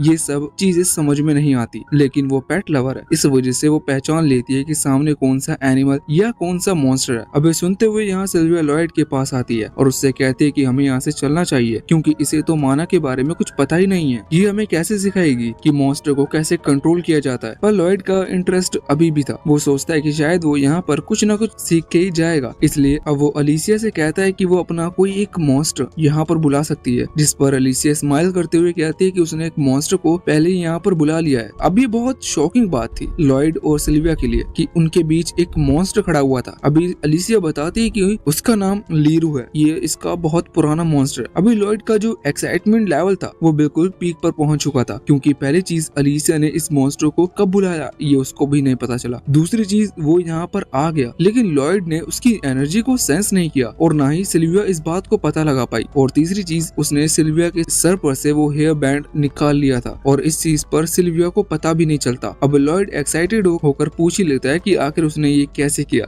और क्या वो चीज लॉयड को सिखा सकती है। इस पर अलीसिया कहती है कि उसे ये चीज सिखाने में खुशी होगी। वो बताती है कि नॉर्मल एनर्जी से रिलेटेड नहीं है, इसे प्यार कह सकते हैं, क्योंकि अलीसिया सिर्फ अपने दिमाग में ही ये चीज सोचती है और वो चीज उसके जो मॉन्स्टर हैं वो करते हैं। वो तभी बाकी सारे मॉन्स्टर के बारे में सोचती है जिन्हें उसने पेट बना रखा है। फिर वो सारे मॉन्स्टर भी वहाँ पर आ जाते हैं। लॉयड देखकर हैरान था, क्योंकि वो मॉन्स्टर पहले दिखाई भी नहीं दे रहे थे। इसका मतलब उसने बहुत दूर से ये ऑर्डर दिया था उन्हें यहाँ पर आने का। अब तभी अचानक से अलीसिया के कुछ छोटे मॉन्स्टर लॉयड पर हमला कर देते हैं, लेकिन हम देखते हैं कि वो हमला नहीं कर रहे थे, बल्कि वो लॉयड के सर पर बैठकर आराम से सो गए थे। ऐसा इसलिए क्योंकि लॉयड ने यहाँ पर शीरो को कमांड दी थी। लेकिन अब अलीसिया बताते हैं कि यहाँ पर गलती ये हुई कि उसने शीरो के बारे में नहीं सोचा। उसने नॉर्मली अपने मन में सिर्फ कमांड दी जो कि इन मॉन्स्टर ने सुन ली। उसे परफेक्ट इमेज बनानी होगी, उसके बाद शीरो वो चीज करेगा। अब पहली बार तो ये चीज आना बहुत ज्यादा मुश्किल की बात है, लेकिन फिर भी लॉयड जैसा ही शीरो को कमांड देता है तो शीरो वहाँ उसके आसपास 3 बार घूमते हुए जंप कर एक बार भौंकता है। और उसने परफेक्ट यही कमांड दी थी जो देखकर अलीसिया की मेड आयरिस बहुत ज्यादा हैरान हो गई थी, क्योंकि लॉयड ने सिर्फ कुछ ही मिनट्स में सीख लिया था। अभी अलीसिया भी इस चीज पर बहुत ज्यादा खुश थी। वो फिर से हक करने के लिए यहाँ पर लॉयड के ऊपर कूद रही थी, लेकिन वो चीज मन में सोच चुकी थी कि इस वजह से उसके सारे मॉन्स्टर भी ये सेम चीज करेंगे। वैसे अभी वो जिस चीज के लिए आए थे वो चीज उन्होंने कर ली थी, इस वजह से अब वो वहाँ से वापस लौट जाते हैं। लौटते वक्त लॉयड बहुत ज्यादा खुश था, जो चीज देखकर सिल्विया भी खुश थी, लेकिन अब वो लॉयड के साथ टाइम स्पेंड करना चाहती थी। इस वजह से वो कहती है कि हमें अब स्वॉर्ड ट्रेनिंग के लिए चलना चाहिए। लॉयड ऐसा नहीं करना चाहता था। अब तभी वहाँ पर रॉबर्ट आ जाता है। वो कहता है कि उसे लॉयड की किसी चीज में मदद चाहिए। अभी सिल्विया और रॉबर्ट के बीच में थोड़ी सी बहस होती है, क्योंकि सिल्विया लॉयड को अपने साथ ले जाना चाहती थी, लेकिन लॉयड नहीं जाना चाहता था। इस वजह से वो रॉबर्ट से कहता है कि उसे जिस भी चीज में हेल्प चाहिए वो करेगा। रॉबर्ट कहता है कि वो उसे जिससे मिलवाने वाला है शायद लॉयड उसे ऑलरेडी पहले से जानता है। अगले सीन में वो लोग पहुंच जाते हैं डियान के पास। डियान असल में लॉयड का भाई है और वो 4th प्रिंस है। रॉबर्ट लॉयड को बताता है कि डियान को वेपन्स बनाना बहुत पसंद है, और जब से रॉबर्ट ने डियान को ये बात बताई है कि लॉयड ने उसकी स्वॉर्ड को एन्चेंट किया था और पावरफुल बनाया था, तब से डियान लॉयड से मिलना चाहता था। अभी डियान इसके लिए बहुत ज्यादा पैशनेट है। इस वजह से वो लॉयड से जोर से कहता है कि क्या सच में उसने वो स्वॉर्ड एन्चेंट की थी। हालांकि लॉयड हाँ करता है, लेकिन फिर भी डियान को यकीन नहीं होता, क्योंकि लॉयड की एज अभी बहुत कम है। इस वजह से वो लॉयड से कहता है कि क्या वो उसे फिर से वो चीज कर दिखाएगा, क्योंकि उसे लॉयड पर बिल्कुल भी यकीन नहीं है। अब लॉयड कुछ ही सेकंड्स में एक और तलवार एन्चेंट कर देता है, जिस पर उसने 4 तरह के एन्चेंटमेंट स्पेल लिखे थे। ये देखने के बाद डियान बहुत ज्यादा हैरान हो जाता है। उसकी बोलती ही बंद हो गई थी, लेकिन लॉयड उसका भाई है, इसलिए वो उसे जलेगा थोड़ी। वो लॉयड की तारीफ करते हुए उससे उठाता है और कहता है कि सच में तुम जीनियस हो। साथ ही अब डियान लॉयड को अपना ड्रीम भी बताता है। वो कहता है कि उसका सपना है कि वो एक स्पेल बाउंड सोर्ड क्रिएट करे। स्पेल बाउंड सोर्ड असल में वो सोर्ड होती है जो कि स्टील से बनी होती है। अभी तक लॉयड जिन सोर्ड को क्रिएट करता था वो अलग होती थी, वो नॉर्मल मेटल की रहती थी, लेकिन स्टील वाली सोर्ड स्पेल लिखना थोड़ा सा टफ होता है। और साथ ही ये काम तभी हो सकता है जब एक वेपन बनाने वाला और एक एन्चेंटर साथ में मिलकर काम करे। अभी डियान अपना पूरा ड्रीम बताता है। वो चाहता है वो ऐसी बहुत सारी स्वॉर्ड क्रिएट करे जिससे कि उसका किंगडम बाकी किंगडम के मुकाबले पावरफुल बने, और जो लोग मैजिक यूज नहीं कर पाते वो भी स्पेल बाउंड स्वॉर्ड की मदद से मैजिक का यूज कर पाए। अब लॉयड को उसके ड्रीम से कोई लेना देना नहीं था, लेकिन स्वॉर्ड को एन्चेंट करना ये उसके लिए थोड़ा सा एक्साइटेड काम है। इस वजह से वो इस पर हाँ कर देता है। अब इस काम के लिए परफेक्ट कपड़े पहनने के बाद लॉयड काम पर लग गया था। लॉयड अभी एक पेपर पर स्पेल लिख रहा था जो कि वो मेटल पर चिपका देगा। वैसे इस बार उसे डायरेक्ट तलवार पर ये स्पेल लिखना नहीं है। यहाँ पर ध्यान स्टील पिघला रहा था। लॉयड को उस पर ये स्पेल चिपकाने होंगे। तो यहाँ पर अभी लॉयड पूछता है कि वो किस तरह के स्पेल लिख। ध्यान के दिमाग में कुछ नहीं आ रहा था, इस वजह से वो फायर स्पेल कह देता है। लॉयड दूसरी तरफ के स्पेल बताता है जो कि उसके हिसाब से शुरुआत में ठीक रहेंगे, लेकिन वो स्पेल फायर स्पेल से ज्यादा डिफिकल्ट थे। ये स्पेल 14 पार्ट्स में लिखे जाते हैं और जो स्टील है वो सिर्फ 5 पार्ट्स का ही होता है। अब लॉयड इसलिए बताता है कि वो इस स्पेल को कंप्रेस कर सकता है और साथ ही 2 पार्ट में डिवाइड कर सकता है। ध्यान के लिए ये बात मानना बिल्कुल भी नामुमकिन था, क्योंकि बिल्कुल मास्टर लेवल एन्चेंटर की ही कर पाते हैं, लेकिन अगले सेकंड में लॉयड ने ऐसा कर दिया था, जिसके बाद अब ध्यान उस स्टील के बार को वहाँ भट्टी से बाहर निकालता है। वो ध्यान से कहता है कि हम फिर से कोशिश करेंगे। इसके बाद वो फिर से इसी चीज में लग चुके थे, लेकिन अब तभी ध्यान नोटिस करता है कि सिल्विया अभी उन्हें ही देख रही है। वो समझ जाता है कि वो भी लॉयड की हेल्प करना चाहती है, इसलिए वो उसे भी परमिशन दे देता है। सिल्विया भी इस टाइप के कपड़े पहनकर वहाँ पर आ जाती है। अभी लोग फिर से स्पेल चिपकाने की कोशिश कर रहे थे, लेकिन हर बार वो मेटल बार बार टूटते जा रहा था। लॉयड देखकर बहुत ज्यादा सैड हो गया था कि आखिर ये चीज काम क्यों नहीं कर रही, क्योंकि इस तरह से तो लॉयड ने ध्यान के बहुत सारे मेटल बार वेस्ट कर दिए हैं। अभी हमारा वाले डीमन बहुत हैरान था कि आखिर लॉयड किसी चीज में फेल कैसे हो सकता है। उसे भी लगता है कि जरूर कोई गड़बड़ है। तभी ध्यान लॉयड से कहता है कि उसे चिंता करने की जरूरत नहीं, उसके पास ऐसे बहुत सारे मेटल बार हैं, क्योंकि उसे ये शॉप पर बहुत सारे खरीद लिए थे। लॉयड सोचता है कि स्टील के हैं, जबकि लॉयड ने जब पहले एन्चेंट किए थे तो वो नॉर्मल मेटल पर थे। इसी वजह से अब लॉयड वहाँ सामने रखे हुए उस लिक्विड को जिससे वो स्पेल लिख रहा था उसे प्योरीफाई करता है। लॉयड को जानने को मिलता है कि इसमें हमें हेमेटाइट यानी कि वही एलिमेंट जिससे कि लिक्विड बनाया जाता है जो कि मॉन्स्टर के कोर से मिलता है, उसकी मात्रा इसमें बहुत कम है। लॉयड समझ गया था कि इसी वजह से उनके स्पेल काम नहीं कर रहे। लॉयड जानता था कि ध्यान के पास ये हेमेटाइट हो ही नहीं सकता क्योंकि ये तो डेंजन में मिलेगा और उसके लिए डेंजन जाना होगा। और बस सिल्विया ये बात समझ रही थी। वो कहती है कि अगर लॉयड चाहे तो जा सकते हैं। लॉयड सुनकर हैरान था क्योंकि पहले उसे बाहर जाने की परमिशन नहीं थी, लेकिन सिल्विया बताती है कि अभी जिस डीमन से उनकी फाइट हुई थी उसके बाद से किंग ने फैसला किया कि वो लॉयड को इस तरह के इस पैलेस में नहीं रोकेंगे। अगर लॉयड बाहर जाना चाहता है तो वो जा सकता है। अब इसके लिए सिल्विया और लॉयड दोनों ही अगले सीन में वहाँ एक गिल्ड में पहुंच चुके थे। वहाँ पर आकर उनकी मुलाकात सबसे पहले रिसेप्शनिस्ट वाली लड़की से होती है। वो इन्हें एक बुक देती है जिसमें लॉयड को अभी अपने बारे में सब कुछ लिखना था। लॉयड लिख नहीं पा रहा था क्योंकि वो अभी छोटा है, पर सिल्विया कहती है कि उसे अब सच सच लिख देना चाहिए। अब यहाँ पर कोई उसे कुछ नहीं कहेगा, भले ही उसकी एज कम है, लेकिन फिर भी वो डेंजन में आ जा सकता है। लॉयड सब कुछ लिखता है। इसके बाद उसे एक बॉल दी जाती है जिस पर उसके माना यानी कि एनर्जी का टेस्ट होगा। उसकी रैंक क्या है? लॉयड जानता था कि ये बॉल ब्लास्ट कर जाएगी, इसलिए वो जितना हो सके उतनी कम एनर्जी को सप्रेस करने की कोशिश करता है। ऐसा करने के बाद जब वो उस बॉल पर एनर्जी डालता है, फिर भी उस बॉल में लॉयड की एनर्जी ए पर आती है। बाकी चीजें उसी काम की थी, लेकिन उससे उसे ई रैंक मिल जाती है। आगे हालांकि पहले बाकी लोग हंस रहे थे क्योंकि ई रैंक बहुत कम है, नॉर्मल भी डी रैंक तक पहुंच जाते हैं, पर वो लोग शॉक तब हो जाते हैं तब रिसेप्शनिस्ट लॉयड की तुलना एक सुपर एडवेंचर से करती है। सुपर एडवेंचर इसलिए क्योंकि वो बहुत पहले इन डेंजन को क्लियर करने के लिए इन मिशंस को सेलेक्ट किया करते थे। उसे लोग सिल्वर ब्लेड कहते थे और वो इतनी पावरफुल थी कि उसने अकेले ही हर एक डेंजन को क्लियर कर लिया था। अभी बाकी लोग हैरान थे और कह रहे थे कि आखिर वो लॉयड जैसे बच्चे की तुलना सिल्वर ब्लेड के साथ कैसे कर सकती है। पर तभी हमें जानने को मिलता है कि ये सिल्वर ब्लेड और कोई नहीं बल्कि हमारी वाली सिल्विया है, जिसने लॉयड का ख्याल रखने के लिए डेंजन वगैरह में जाना बंद कर दिया था और रिजाइन कर दिया था। अभी वो रिसेप्शनिस्ट बताते हैं कि उन्हें एक बी रैंक के एडवेंचर की जरूरत है इन मिशंस को एक्सेप्ट करने के लिए, क्योंकि लॉयड ई रैंक पर है और उसे अकेले तो जाने नहीं दिया जा सकता। सिल्विया कहते हैं कि वो ज्वाइन करेगी, लेकिन वो एक हाई रैंक की है, लेकिन अगर उसने रिजाइन किया था तो इससे उसकी 2 रैंक कम हो गई थी, इस वजह से उसका ज्वाइनिंग भी होना नहीं माना जाएगा। तभी वहाँ पर ताऊ आ जाती है। वो कहते हैं कि वो उनकी मदद कर सकती है। सिल्विया हैरान थी। वो उससे पूछते हैं कि वो यहाँ पर क्या कर रही है, जिस पर ताऊ बताते हैं कि उसने रॉबर्ट को ढूंढने की बहुत कोशिश की, लेकिन उसे रॉबर्ट कहीं नहीं मिला। अब वो सोच रही है कि रॉबर्ट के लिए उसने लॉयड वाले रॉबर्ट को छोड़ दिया, इसी वजह से वो अभी यहाँ पर लॉयड की मदद करेगी, जिससे कि लॉयड हमारे वाले रॉबर्ट से मिलवाए, यानी कि लॉयड के भाई से उसे मिलवाए। अब अगले सीन में हम देखते हैं कि वो डेंजन के अंदर एंटर हो चुके थे और बहुत ही जल्दी उस डेंजर कोर को भी ढूंढ लेते हैं। दूसरी तरफ वहाँ ध्यान अभी भी वेपन्स बना रहा था। रॉबर्ट उसके पास आकर उससे कहता है कि इसे इतनी मेहनत करने की कोई जरूरत नहीं है क्योंकि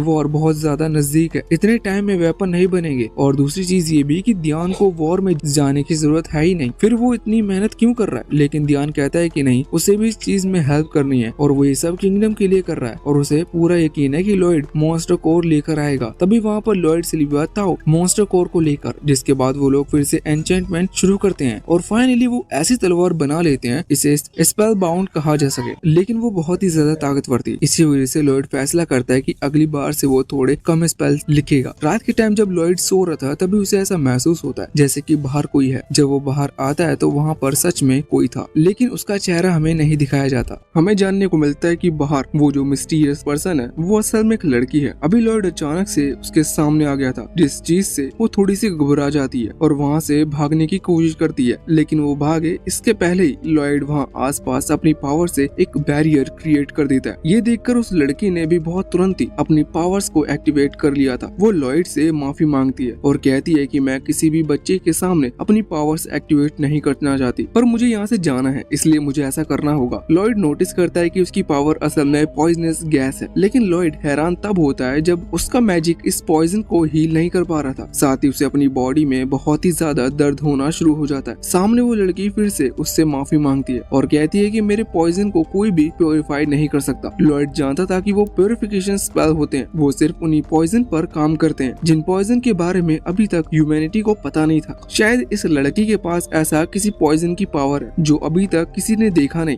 लॉयड ये चीज देखकर बहुत ही ज्यादा एक्साइटेड हो गया था क्योंकि वो एक बहुत ही रेयर टाइप के मैजिक को देख पा रहा है। पॉइजन भी नेचर का एक हिस्सा है, लेकिन इतनी कम एज में एक ऐसा पॉइजन का पता लग जाना जो कि अभी तक एग्जिस्ट ही नहीं करता, ये अपने आप में ही एक अलग बात है। वैसे तभी वो लड़की वहाँ लॉयड के बैरियर को लात मारते हुए डिस्ट्रॉय कर देती है। ऐसे करना नामुमकिन था, लेकिन उसके पॉइजन की वजह से लॉयड की पावर्स अब बहुत कम हो चुकी है। इसी वजह से वो उसके बैरियर को डिस्ट्रॉय कर पाई। वैसे इस लड़की का नाम रेन है और ये यहाँ पर लॉयड से कहती है कि उसने अपनी ज्यादा पॉइजन का इस्तेमाल नहीं किया था, इसी वजह से लॉयड को कोई सीरियस प्रॉब्लम नहीं झेलनी पड़ेगी। हालांकि उसे कुछ दिन तक बॉडी पेन होगा और इसके बाद अब वो लॉयड को गुड बाय कहती है और वहाँ से चली जाती है। लॉयड उससे मिलकर अभी बहुत ही ज्यादा इम्प्रेस था। तभी डीमन वहाँ पर आता है और वो लॉयड से कहता है कि ये इम्प्रेस होने का समय नहीं है, तुम्हें अपने पॉइजन का कुछ करना होगा। लॉयड कहता है कि कोई प्रॉब्लम की बात नहीं है क्योंकि वो तभी से हीलिंग पावर का इस्तेमाल कर रहा है और उसने लगभग इस पॉइजन को खत्म कर दिया है। वो बताता है कि अब उस लड़की के रहने का पता ढूंढना होगा। डीमन कहता है कि ये करना नामुमकिन है, आखिर हम उसे ढूंढेंगे कैसे। लॉयड बताता है कि उसने पहले ही इस चीज का पता लगा लिया है, साथ ही उसे पता है कि वो लड़की कौन है। वो कहता है कि सिल्विया ने उसे बताया था कि एक असासिन ग्रुप है जिसमें 6 मेंबर्स हैं और कमाल की बात यह है कि उन 6 मेंबर्स के पास अलग अलग मैजिक पावर्स हैं जो कि नॉर्मल देखी नहीं जा सकती। मतलब उन 6 के पास ये रेयर टाइप की मैजिक्स हैं। अब लॉयड वहाँ से जाने के लिए निकल रहा था, डीमन भी उसके साथ जाता है। उनके जाने के बाद हम देखते हैं कि सिल्विया ने लॉयड को जाते हुए देख लिया था, इसलिए अब वो भी उसका पीछा करने के लिए निकल पड़ी है। इसके बाद अब यहाँ से सीन चेंज होता है और हम उस असासिन के हाइड आउट को देखते हैं जहाँ पर रेन अभी जाकर बाकी सारे असासिन से मिली थी। वहाँ पर वो बता रही थी कि उसे कुछ इन्फॉर्मेशन मिली है, जैसे कि लॉयड का किंगडम वो स्पेल बाउंड स्वॉर्ड क्रिएट कर रहे हैं। वो कहते हैं कि शायद वो लोग वॉर की तैयारी कर रहे हैं। इस पर वहीं बैठा एक आदमी कहता है कि हमें इससे कोई फर्क नहीं पड़ना चाहिए और तुम जेड की तरह बात मत करो क्योंकि वो जा चुका है। लेकिन इस पर रेन कहती है कि नहीं, वो लौट कर जरूर आएगा। वैसे तभी वहीं पर खड़ी हुई वो बड़ी आंखों वाली लड़की कहती है कि चुप हो जाओ, हम पर कोई नजर रख रखा है। ये सुनने के बाद अब लॉयड वहाँ नीचे आ गया था। उसके आसपास एक बैरियर बना हुआ था। वो असासिन उसे देखते हुए पहचान जाता है क्योंकि उन्हें पता था कि लॉयड अपनी पावर को छिपाने की कोशिश कर रहा है, लेकिन असल में वो बहुत ही ताकतवर है। वो उससे कहते हैं कि भले ही तुम स्ट्रॉन्ग हो लेकिन अब तुम्हें हमारे हाइड आउट के बारे में पता चल चुका है, इसलिए अब तुम यहाँ से लौट कर नहीं जा सकते। लॉयड अभी इम्प्रेस था उन सभी असासिन से मिलकर, इस वजह से वो तुरंत ही अपने बैरियर को हटा लेता है। ये देखकर डीमन उससे कह रहा था कि तुम क्या बेवकूफी कर रहे हो, हम अभी असासिन के इलाके में हैं। लॉयड कहता है कि इससे उसे कोई फर्क नहीं पड़ता क्योंकि वो यहाँ पर लड़ने के लिए ही आया है। अब वो तुरंत ही ताओ की टेक्निक्स को याद करते हुए उन्हें फाइट करने के लिए चैलेंज करता है। इस चीज को देखते हुए वहाँ उन असासिन में से एक असासिन आगे आता है। ये मार्शल आर्ट में बहुत ही ज्यादा माहिर है और इसकी बॉडी बहुत ही ज्यादा फ्लेक्सिबल है। ये चीज लॉयड ने लड़ते हुए नोटिस कर रही थी। वो इस चीज से भी बहुत इम्प्रेस था, लेकिन यहाँ इम्प्रेस होने का समय नहीं था क्योंकि वो हमला करे इससे पहले ही उससे पीछे एक असासिन आ जाता है। वो यहाँ पर आकर लॉयड के कान में धीरे से हैवी वर्ड का इस्तेमाल करता है, जिसके बाद अचानक से लॉयड की बॉडी हैवी हो जाती है। हमें जानने को मिलता है कि इस असासिन के शब्दों में एक श्राप की पावर है। मतलब आप इसे एक ऐसा समझ सकते हो कि उसके शब्द में एनर्जी फ्लो करती है, इसलिए वो जो चीज कहता है वो एनर्जी के थ्रू हो जाता है। इसलिए लॉयड की बॉडी हैवी हो गई थी। इस चीज का फायदा उठाते हुए वो तीसरा असासिन उस पर हमला करने के लिए आगे आ जाता है, लेकिन वो लोग हैरान हो जाते हैं जब लॉयड अपनी माना मतलब की एनर्जी का यूज करते हुए उस असासिन के कहे हुए वर्ड को ओस करता है। उसने अपनी मैजिक से अपनी स्ट्रेंथ को बढ़ा लिया था, जिस वजह से वो खुद की बॉडी को मूव कर पा रहा था। लेकिन अब तभी वो तीसरा वाला असासिन अपने मैजिक का इस्तेमाल करता है। के बाद लॉयड एक की सब्सटेंस में फंस गया था। वो बताता है कि वो स्पाइडर वेब्स को भी क्रिएट कर सकता है, लेकिन अब लॉयड किसी तरह से अपनी स्ट्रेंथ का यूज कर रहा था। वहाँ उसके ट्रैप से निकल जाता है। वो सोच रहा था कि सच में इन लोगों के पास कितनी ज्यादा स्पेशल एबिलिटीज हैं, लेकिन तभी वो बड़े आंखों वाली लड़की उस पर हमला कर देती है। हाँ, सच में उसकी आंखें बड़ी हैं। यहाँ पर लॉयड अभी उसके अटैक से बच रहा था, देखना अचानक से वो लड़की खुद के पैर पर ही तलवार मार दिया, लेकिन इसका डैमेज वहाँ लॉयड को भी पड़ता है। यहाँ पर वो बड़े आंखों वाली लड़की अपना नाम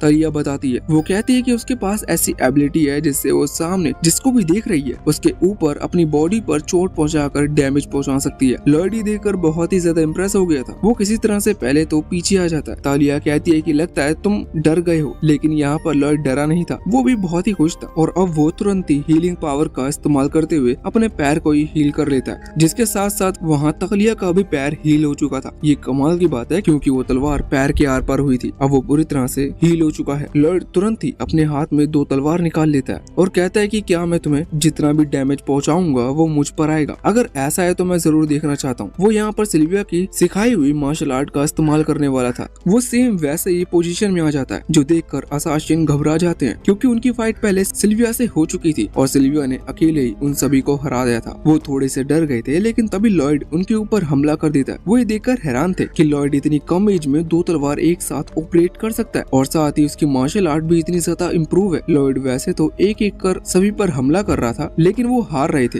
इसी वजह से वो सोचता है कि उन्हें मिलकर काम करना होगा। वो एक साथ मिलकर लॉयड पर हमला करने लगते हैं, लेकिन इसका कोई भी फायदा नहीं था क्योंकि लॉयड अपनी जगह से बहुत ही स्पीड के साथ मूव कर रहा था, जिस वजह से वो असासिन आपस में ही एक दूसरे से टकराकर एक दूसरे को डैमेज पहुंचा रहे थे। वैसे इस दौरान लॉयड उस कर्स वर्ड वाले असासिन पर हमला करता है। उसका नाम बेबलोन है। लॉयड जब उस पर हमला कर रहा था तो बेबलोन अपने एक और कर्स वर्ड का इस्तेमाल करने वाला था, लेकिन वो स्टॉप कहे इससे पहले ही लॉयड उस पर अटैक कर देता है, जिसकी वजह से बेबलोन नीचे गिर जाता है और हार जाता है। वैसे अब वो स्टिकी सब्सटेंस वाला असासिन बदला लेने के लिए आगे बढ़कर हमला करने वाला था, लेकिन वो खुद के ट्रैप में ही फंस गया था क्योंकि उसकी बॉडी से निकलने वाले स्टिकी सब्सटेंस आपस में ही चिपक रहे थे, साथ ही वो तालिया से भी चिपक जाता है। अब जब वो असासिन, वैसे तो उसका नाम गीलियो है, वो आगे बढ़ने की कोशिश करता है, लेकिन वो खुद के ही ट्रैप में फंस गया था। वो आगे बढ़ने की कोशिश करता है तो इससे तालिया के कपड़े फट जाते हैं और वहाँ एक ऑकवर्ड सिचुएशन क्रिएट हो जाती है। वैसे इसके बाद लॉयड तालिया पर ही हमला कर रहा था। तालिया उसके अटैक को रोक लेती है। वैसे कपड़े फट जाने की वजह से उसकी बड़ी बड़ी आंखें क्लियर दिखाई दे रही थी, लेकिन हम उन्हें ब्लर कर देंगे। हम देखते हैं कि यहाँ पर तालिया लॉयड से कहती है कि उस पर अटैक करने का कोई फायदा नहीं, क्योंकि अगर लॉयड ने उस पर हमला किया तो इसका डैमेज लॉयड को ही झेलना पड़ेगा। लेकिन लॉयड कहता है कि वो इसी चीज के लिए तो इस पर हमला कर रहा है क्योंकि वो देखना चाहता है कि क्या वो ये चीज बार बार काम करती है, और अब वो उसे वहाँ दूर फेंक देता है, जिस चीज का डैमेज लॉयड के ऊपर भी आया था। लेकिन वो किसी साइकोपाथ की तरह इस चीज से खुश हो रहा था। तभी गीलियो वहाँ आकर उसके हाथों को पकड़ लेता है, लेकिन लॉयड ने अभी ग्लव्स पहन रखे थे, इसलिए वो अपने हाथों को उन ग्लव्स से निकालकर थंडर पंच से गीलियो पर हमला करता है और उसे वहाँ से दूर फेंक देता है। यहाँ पर इतनी फाइट करने की वजह से लॉयड के मुंह से भी खून निकल रहा था, लेकिन वो अभी भी बहुत ही एक्साइटेड था। अब वो रैन के पास आता है और उससे कहता है कि क्या वो फिर से अपनी पॉइजन पावर का इस्तेमाल कर सकती है, लेकिन तभी गीलियो लॉयड को मना करता है। वो कहता है कि रैन अपनी पॉइजन पावर का इस्तेमाल नहीं कर सकती क्योंकि उसका उस पर कंट्रोल नहीं है, इसलिए अगर उसने उस पावर का इस्तेमाल किया तो सिचुएशन बिगड़ जाएगी। लॉयड कहता है कि इसका मतलब तुम सभी अपनी मैजिक पावर को कंट्रोल नहीं कर सकते। इस पर गीलियो अग्री करता है। वो कहता है कि अगर वो लोग अपनी पावर का सही तरह से यूज कर पाते तो वो कभी भी असासिन नहीं बनते। वैसे इसके बाद वो लॉयड को रोकने के लिए आगे बढ़ रहा था, लेकिन तभी लॉयड उस पर बहुत ही खतरनाक अटैक करता है और अपने आसपास एक बैरियर बना लेता है। ये देखकर रैन को गुस्सा आ गया था। वो भी हमला करने वाली थी, लेकिन गीलियो कहता है कि वो पूरी तरह से ठीक है, बल्कि वो ठीक से भी ज्यादा अच्छा है, क्योंकि लॉयड के अटैक के बाद उसकी जो माना थी, मतलब कि उसकी जो एनर्जी थी, वो उसके कंट्रोल में आ चुकी है। वो लोग नोटिस करते हैं कि गीलियो के पेट पर एक निशान बना हुआ है। लॉयड बताता है कि उसने खास तरीके के स्पेल का इस्तेमाल किया था जिससे कोई भी अपनी एनर्जी पर कंट्रोल कर सकता है। हालांकि उसने ये पहली बार ट्राई किया था, लेकिन वो खुश है कि ये सक्सेसफुली हो गया। ये सुनने के बाद अभी सभी लोग बहुत ही ज्यादा हैरान थे। लॉयड कहता है कि अब उनकी बारी है। वो सभी के ऊपर उसी स्पेल का इस्तेमाल करता है, जिसके बाद वो देखते हैं कि वो सच में अपनी एनर्जी को कंट्रोल कर पा रहे हैं। ये देखते हुए वो असासिन, जो कि अपने वर्ड से एनर्जी का यूज करता है, उसका नाम क्रो है, वो तो रोने लगता है क्योंकि वो तो बहुत ज्यादा खुश था। वैसे यहाँ रैन को भी अभी इस चीज से कोई फर्क नहीं पड़ रहा था, वो रो रही थी। वो लोग पूछते हैं कि उसे क्या हुआ, तो वो बताते हैं कि वो किसी और वजह से रो रही है। हालांकि वो बहुत ही ज्यादा खुश थी और फिर वो डांस भी करने लगती है। वो इस बात से खुश थी अब वो फाइनली अलग कपड़े पहन पाएगी, क्योंकि पहले उसके पॉइजन की वजह से उसके सारे कपड़े जल जाते थे। अभी वो लोग लॉयड को अपनी टीम में ज्वाइन करवा रहे थे, जो देखकर रैन हैरान थी कि हमें इसे हमारी टीम में लेने की जरूरत नहीं है। इसने अपने किंगडम के लिए एक बहुत ही बड़ी अमाउंट में वेपन्स क्रिएट किए थे, ये उनकी मदद कर रहा है, वो वॉर के लिए। इस पर डीमन उसे बताते हैं कि ऐसा कुछ भी नहीं है। लॉयड ये सब सिर्फ खुद के इंटरेस्ट और मजे के लिए करता है। वो नहीं चाहता कि अभी किसी के साथ वॉर हो, उसे सिर्फ मैजिक के बारे में जानना है। वैसे लॉयड उनसे कहता है कि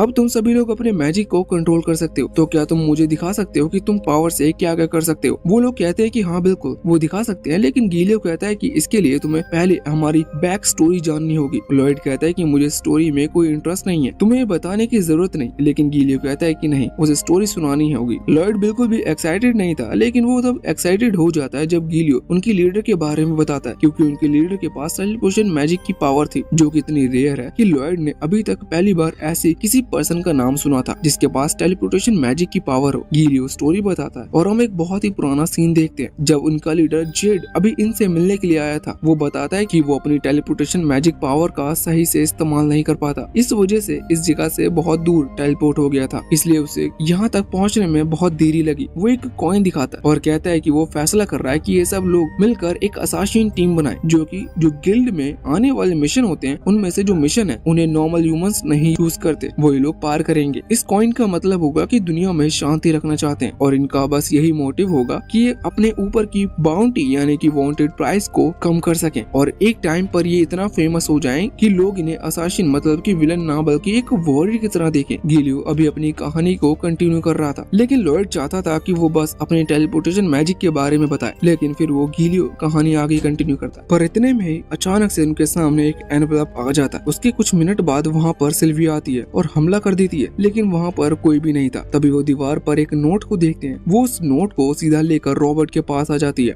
रॉबर्ट जब उसमें पढ़ता है कि वो लॉयड असासिन टीम के साथ लॉयड ऑफ लॉयड्स से मिलने के लिए आ गया है, तो ये देखकर शॉक हो जाते हैं। साथ ही उसके हाथ कांप रहे थे। उसे लग रहा था कि शायद असासिन्स ग्रुप में लॉयड को किडनैप कर लिया है। हालांकि वो कहता है कि हम शांति से इस बात को सुलझाएंगे, मैं अभी उनसे बात करता हूँ, ये बात इजीली सॉल्व हो जाएगी। लेकिन सिल्विया बताती है उस जगह पर उसे लॉयड के कुछ कपड़े भी मिले। रॉबर्ट सोचता है कि सच में बहुत बड़ी प्रॉब्लम हो चुकी है, इसलिए वो अपने कहे हुए वर्ड भूल जाता है और कहता है कि अब वॉर ही एक आखिरी ऑप्शन है। जिसके बाद सिल्विया और रॉबर्ट दोनों ही इस वॉर के लिए तैयार थे। लेकिन वहाँ दूसरी तरफ लॉयड किडनैप नहीं हुआ था, बल्कि वो उस असासिन के टीम को पूरी स्पीड के साथ लॉर्ड ऑफ लॉयड से मिलने के लिए ले जा रहा था। वैसे बाद में हमें जानने को मिलता है कि वो जो एनवेलप था वो जेड की तरफ से आया था। उसमें लिखा हुआ था कि वो लॉर्ड ऑफ लॉयड से मिलने के लिए आ गया है और उसने वहाँ के किंगडम्स को अपना बना लिया है। इसका मतलब वो वहाँ पर एम्परर बन चुका है, इसलिए वो उनको वहाँ भूल रहा था, जिससे कि ये लोग सेलिब्रेट कर पाएंगे। सभी लोग बहुत ही ज्यादा खुश थे। तभी रेन लॉयड से कहती है कि क्या वो भी उनके साथ वहाँ उस किंगडम में चलेगा, जिससे कि वो जेड के ऊपर भी उसी सेम स्पेल का इस्तेमाल कर सके जो कि उसने बाकियों के ऊपर किया, जिससे कि जेड भी अपनी पावर को कंट्रोल कर पाएगा। लॉयड कहता है कि उसे ऐसा करने में कोई प्रॉब्लम नहीं है, लेकिन शायद जेड ऑलरेडी अपनी पावर पर कंट्रोल कर चुका है, तभी उसने इस एनवेलप को इतनी परफेक्टली यहाँ पर टेलीपोर्ट किया। ये सुनकर सभी लोग हैरान थे और कह रहे थे कि इसका मतलब जेड ने उनसे झूठ कहा था। लेकिन तभी रेन कहती है कि ऐसा नहीं है, शायद इतने टाइम में उसने अपनी मैजिक के ऊपर कंट्रोल पा लिया होगा। सभी लोग बताते हैं, सभी लोगों को लगता है कि शायद ये बात सही है। वैसे अब लॉयड कहता है कि भले ही उसने अपनी मैजिक को पूरी तरह से कंट्रोल किया हो या ना किया हो, लेकिन वो भी साथ चलेगा, क्योंकि वो उससे मिलकर टेलीपोर्टेशन मैजिक के बारे में और जानना चाहता है। अभी रेन को जेड की थोड़ी सी चिंता हो रही थी, क्योंकि वो उससे बहुत टाइम बाद मिल रही है। लेकिन लॉयड कहता है कि चिंता मत करो, अगर कोई भी प्रॉब्लम होगी तो वो संभाल लेगा। ये सुनकर गिलियो कह रहा था कि लॉयड कितना अच्छा है। अब हम वापस एक करंट टाइम पर आते हैं और देखते हैं कि लॉयड अभी सभी को उड़ाते हुए वहाँ से ले जा रहा था। हालांकि 10 मिनट बाद ही वो सभी लोग परेशान हो जाते हैं और लॉयड से रुकने को कहते हैं। वो बताते हैं कि वो पहली बार इतनी देर तक इतनी तेज हवा में नहीं रह सकते, इस वजह से उन्हें प्रॉब्लम हो रही है और वैसे भी रात हो चुकी है, इसलिए वो अभी जंगल में रुकते हैं। अभी रेन जंगल के अंदर चली जाती है खाना ढूंढने के लिए। यहाँ बेबलॉन लॉयड को बताता है कि रेन उसके सामने शो ऑफ करने की कोशिश कर रही है और अपनी स्किल दिखाने की कोशिश कर रही है। वो बताता है कि असल में रेन का पॉइजनस पर कंट्रोल ना होने की वजह से उसके पेरेंट्स की डेथ उसके पॉइजन की वजह से ही हुई थी,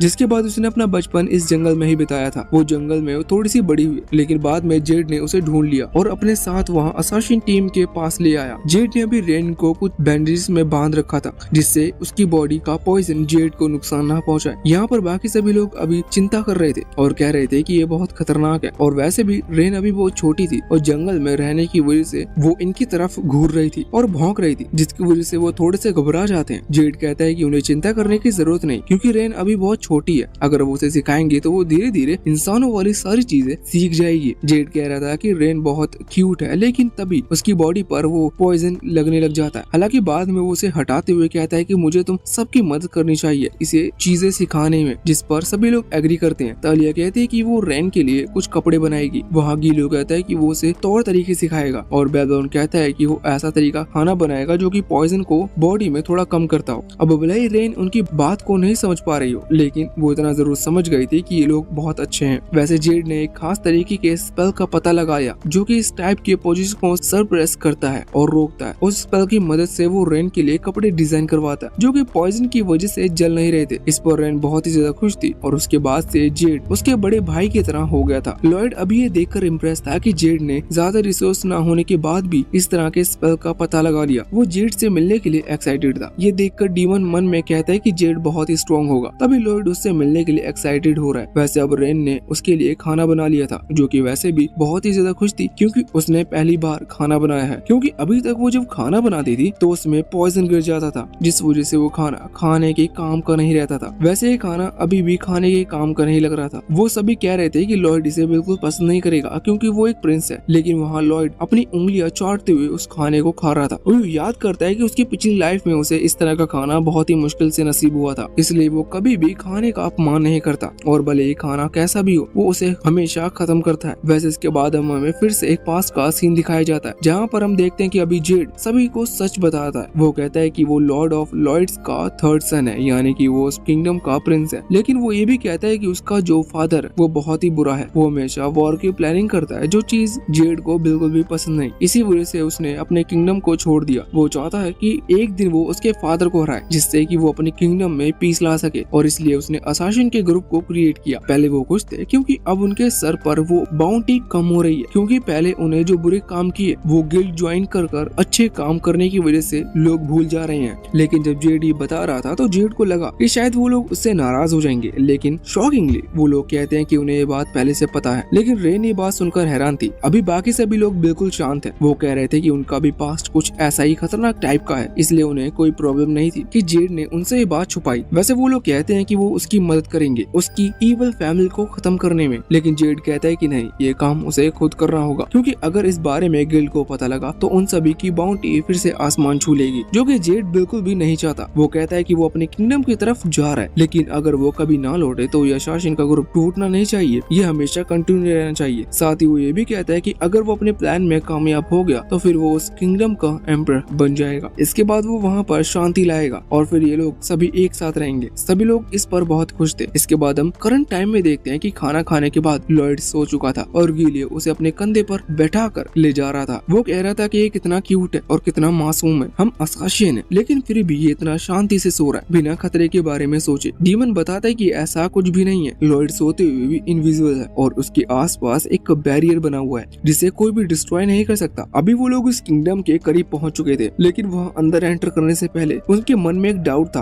कि क्या हो अगर लॉर्ड ऑफ लॉयड यानी कि जेड के फादर ने उसको बंदी बना दिया और वो जानबूझकर इन्हें वहाँ बुला रहे हो उसे ब्लैकमेल कर। अभी बात थोड़ी सी सीरियस है, इस वजह से वो फैसला करते हैं कि वो लॉयड को वहीं पर छोड़कर पहले खुद अंदर जाएंगे, क्योंकि वहाँ खतरा भी हो सकता है। वो डीमन को भी वहीं छोड़ रहे थे क्योंकि लॉयड सो रहा था, लेकिन डीमन कहता है कि नहीं, वो भी साथ चलेगा क्योंकि लॉयड को कुछ नहीं होने वाला, लेकिन अगर उन्हें वहाँ कुछ हो गया तो इससे लॉयड गुस्सा करेगा। वैसे अब वहाँ उस किंगडम के ऊपर दीवार पर आने के बाद वो लोग देखते हैं कि वहाँ पर पार्टी चल रही है। वो समझ जाते हैं कि जेड ने उनसे झूठ नहीं कहा था, असल में सच में वो वहाँ पर एम्परर बन चुका है। वो बहुत खुश थे। डीमन कहता है कि फिर मुझे लॉयड को बुलाकर ले जाना चाहिए। गिलियो कहता है कि हाँ, वो वैसे भी उसने बहुत पहले जेड के मुंह से लॉयड के बारे में बात सुनी थी कि जेड उसके बारे में थोड़ा सा एक्साइटेड है और उससे मिलना चाहता है। वैसे अब तभी वहाँ पर एक अजीब सा आदमी आता है और उन्हें नीचे ले जाता है। वो उन्हें टेबल पर बिठाता है जहाँ पर उनके लिए कई प्रकार के खाने की चीजें थी। सभी बहुत ज्यादा खुश थे, लेकिन उनके पास मैनर्स नहीं है। तभी डीमन कहता है कि मुझे लॉयड को बुलाकर लाना चाहिए, लेकिन रेन उसे पकड़ लेती है और कहती है कि वो बहुत टाइम बाद जेड से मिल रही है, इसलिए वो थोड़ी सी नर्वस है, इसलिए वो अभी कुछ टाइम के लिए और यहीं पर रहे। अब तभी उनके सामने जेड आ जाता है। वो सभी उसे देखकर इमोशनल हो गए थे और रोने लगे थे। यहाँ पर जेड तुरंत ही टेलीपोर्टेशन के थ्रू अपने पुराने कपड़ों को वहाँ पर ले आता है और बताता है कि उसने टेलीपोर्टेशन मैजिक को अच्छी तरह से कंट्रोल करना सीख लिया है। वो सभी बहुत खुश थे कि जेड ने उनसे झूठ नहीं कहा। वैसे रेन अभी उससे बहुत टाइम बाद मिल रही है, इस वजह से उसे समझ में नहीं आ रहा था कि वो क्या कहे, लेकिन अब डीमन वहाँ से चला जाता है लॉयड को बुलाने के लिए। तभी जेड उनसे कहता है कि वो अपने घुटनों टेक दे। ये सुनकर सभी हैरान थे और अचानक से ही उन पर एक ग्रेविटेशनल प्रेशर पड़ता है और वो अपने घुटने के बल आ जाते हैं और पूछते हैं कि आखिर वो क्या कर रहा है। तभी अचानक से वहाँ पर खड़े हुए बाकी सभी लोग मॉन्स्टर टाइप क्रीपी फेस बनाने लग जाते हैं, जो कि बहुत ज्यादा अजीब और डरावने लग रहे थे। जेड कहता है कि उन्हें खून की प्यास लगी है, तो मैंने सोचा क्यों ना मैं अपने कुछ पुराने दोस्त को यहाँ पर बुला लूं। वो यहाँ पर इस सिचुएशन को देखते हुए उस डीमन वापस लौटकर जेड पर हमला करता है और बाकी असासिन से भागने को कहता है और बोलता है कि वो लॉयड को बुलाकर लेकर आए। लेकिन वो सभी कह रहे थे कि ऐसी सिचुएशन में उसे प्रॉब्लम में डालने से अच्छा है हमें उससे भी यही कहना चाहिए कि हमें यहाँ से निकलना होगा। लेकिन इतने में ही जेड वहाँ डीमन पर हमला करते हुए उसे वहाँ से दूर फेंक देता है। डीमन सीधा जाकर लॉयड के करीब गिरा था। वो लॉयड को जगाते हुए उससे कहता है कि जेड खुद की पर्सनैलिटी को छुपा रहा था, वो बहुत बुरा है, और अब वो लॉयड से वहाँ से चलने को कहता है। इस तरफ हम वापस असासिन और जेड के पास आते हैं। वो सभी असासिन अभी समझ नहीं पा रहे थे कि जेड को हुआ क्या है, लेकिन तभी वो मॉन्स्टर टाइप की क्रीपी पर्सन हंसने लगते हैं और कहते हैं कि तुम इंसान सच में बहुत बेवकूफ होते हैं। वैसे अब वहीं पर खड़े हुए एक आदमी के अंदर से एक सोल टाइप की क्रीपी चीज निकलती है, जिसे देखकर ये हैरान थे। जेड बताता है कि ये नेदर वर्ल्ड से आई हुई सोल जिन्हें उसने खुद ने बुलाया है, और इसके बाद इन लोगों को जानने को मिलता है कि वो असल में जेड है ही नहीं, उसका नाम गिसम है और उसने सिर्फ नेदर वर्ल्ड से आकर जेड की बॉडी पर कब्जा किया है। वो बताता है कि उसने ऐसा टेलीपोर्टेशन मैजिक के लिए किया था। वो कहता है कि जेड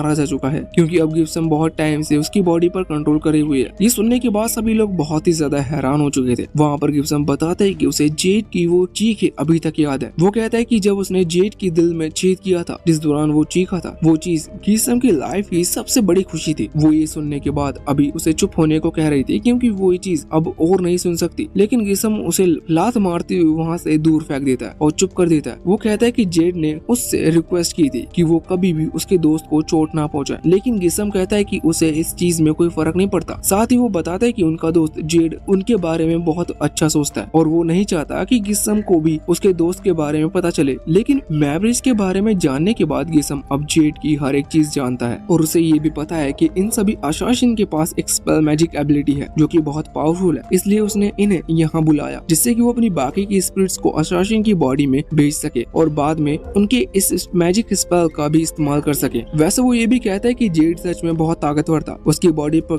कंट्रोल करने के लिए गिब्सन को बहुत टाइम लगा था, लेकिन उसने तब उसकी बॉडी पर कंट्रोल किया जब जेड ने खुद को मारने के लिए अपना गला काट दिया। हालांकि गिब्सन ने पहले उसे ऐसा करने दिया जिससे कि जेड उस दर्द को सह सके और बाद में उसने सही टाइम पर उसकी बॉडी को हील कर दिया, जिससे जेड मर नहीं पाया और गिब्सन उसकी बॉडी पर कंट्रोल कर पाया। ये सुनने के बाद अभी सभी वो असासिन अंदर ही अंदर कांप रहे थे। गिब्सन कहता है कि उसने इसके बाद भी कई तरह की कोशिश की थी जेड को खत्म करने के लिए। उसने जेड की लाइफ को बिल्कुल नरक की तरह बना दिया था, जिसके बाद जेड इस चीज को सह नहीं पाया। ये सुनने के बाद रेन उसे बार बार चुप होने को कह रही थी, लेकिन गिब्सन चुप नहीं होता, बल्कि जेड को दिया हुआ वो आखिरी तोहफा जो कि उसने रेन को दिया था उसे भी पैर रखकर तोड़ देता है। साथ ही इसके बाद वो उसे सिर पकड़कर उठाता है और अपने सभी दोस्त से कहता है कि मैंने जेड की मेमोरी में देखा कि इस लड़की ने अपने ही पेरेंट्स को अपने पॉइजन की मदद से मार दिया। अभी वो सारे असासिन्स सर पटकते हुए रो रहे थे, क्योंकि वो जानते थे इस चीज से रेन को जितना ज्यादा दुख हो रहा होगा। और दूसरी बात ये कि अभी गिब्सन जेड की वॉइस में ही सब कह रहा था, जिससे रेन के लिए ये सह पाना और ज्यादा मुश्किल है। उसी दौरान जेसन रेन के हाथ पर एक निशान नोटिस करता है। ये निशान वही लॉयड के स्पेल वाला था, लेकिन जेसन ने ये निशान जेड की मेमोरी के अंदर रेन के हाथ पर भी देखा था। इस वजह से वो उसके बारे में पूछता है, लेकिन रेन उसे कुछ नहीं बताती। वो यहाँ लॉयड को प्रोटेक्ट करने की कोशिश कर रही थी, लेकिन जेसन समझ चुका था कि ये मार्क जरूर कुछ मैजिक स्पेल से बिलोंग करता है, इसलिए वो उसे जबरदस्ती उसे डराते हुए ये चीज पूछ रहा था, जिस दौरान वो उसे जेड के साथ उसकी पुरानी मेमोरीज याद दिलाता है, जिससे कि रेन इस दर्द को सह ना पाए और उसे सच बता दे। लेकिन इतने में सभी असासिन की बॉडी के आसपास एक बैरियर बन जाता है और वहाँ एक लाइट चमकती है। ये बैरियर लॉयड ने बनाया था, लेकिन अब ये चीज गिब्सन समझ पाए इससे पहले ही लॉयड वहाँ ऊपर से बहुत ही ज्यादा खतरनाक हमले उनके ऊपर करता है, जिसकी वजह से नीचे एक बहुत ही ज्यादा बड़ा गड्ढा क्रिएट हो गया था। हालांकि लॉयड ने अपने दोस्त पर पहले ही बैरियर बना दिया था, इसलिए उन्हें चोट नहीं लगी थी। अभी रेन रो रही थी और खुश थी कि लॉयड उन्हें बचाने के लिए आया। लॉयड यहाँ पर गिब्सन के सवाल का जवाब देता है। वो कहता है कि तुम जानना चाहते हो कि ये मार्क किसने अपनी पावर से बनाया, तो वो मैं ही हूँ।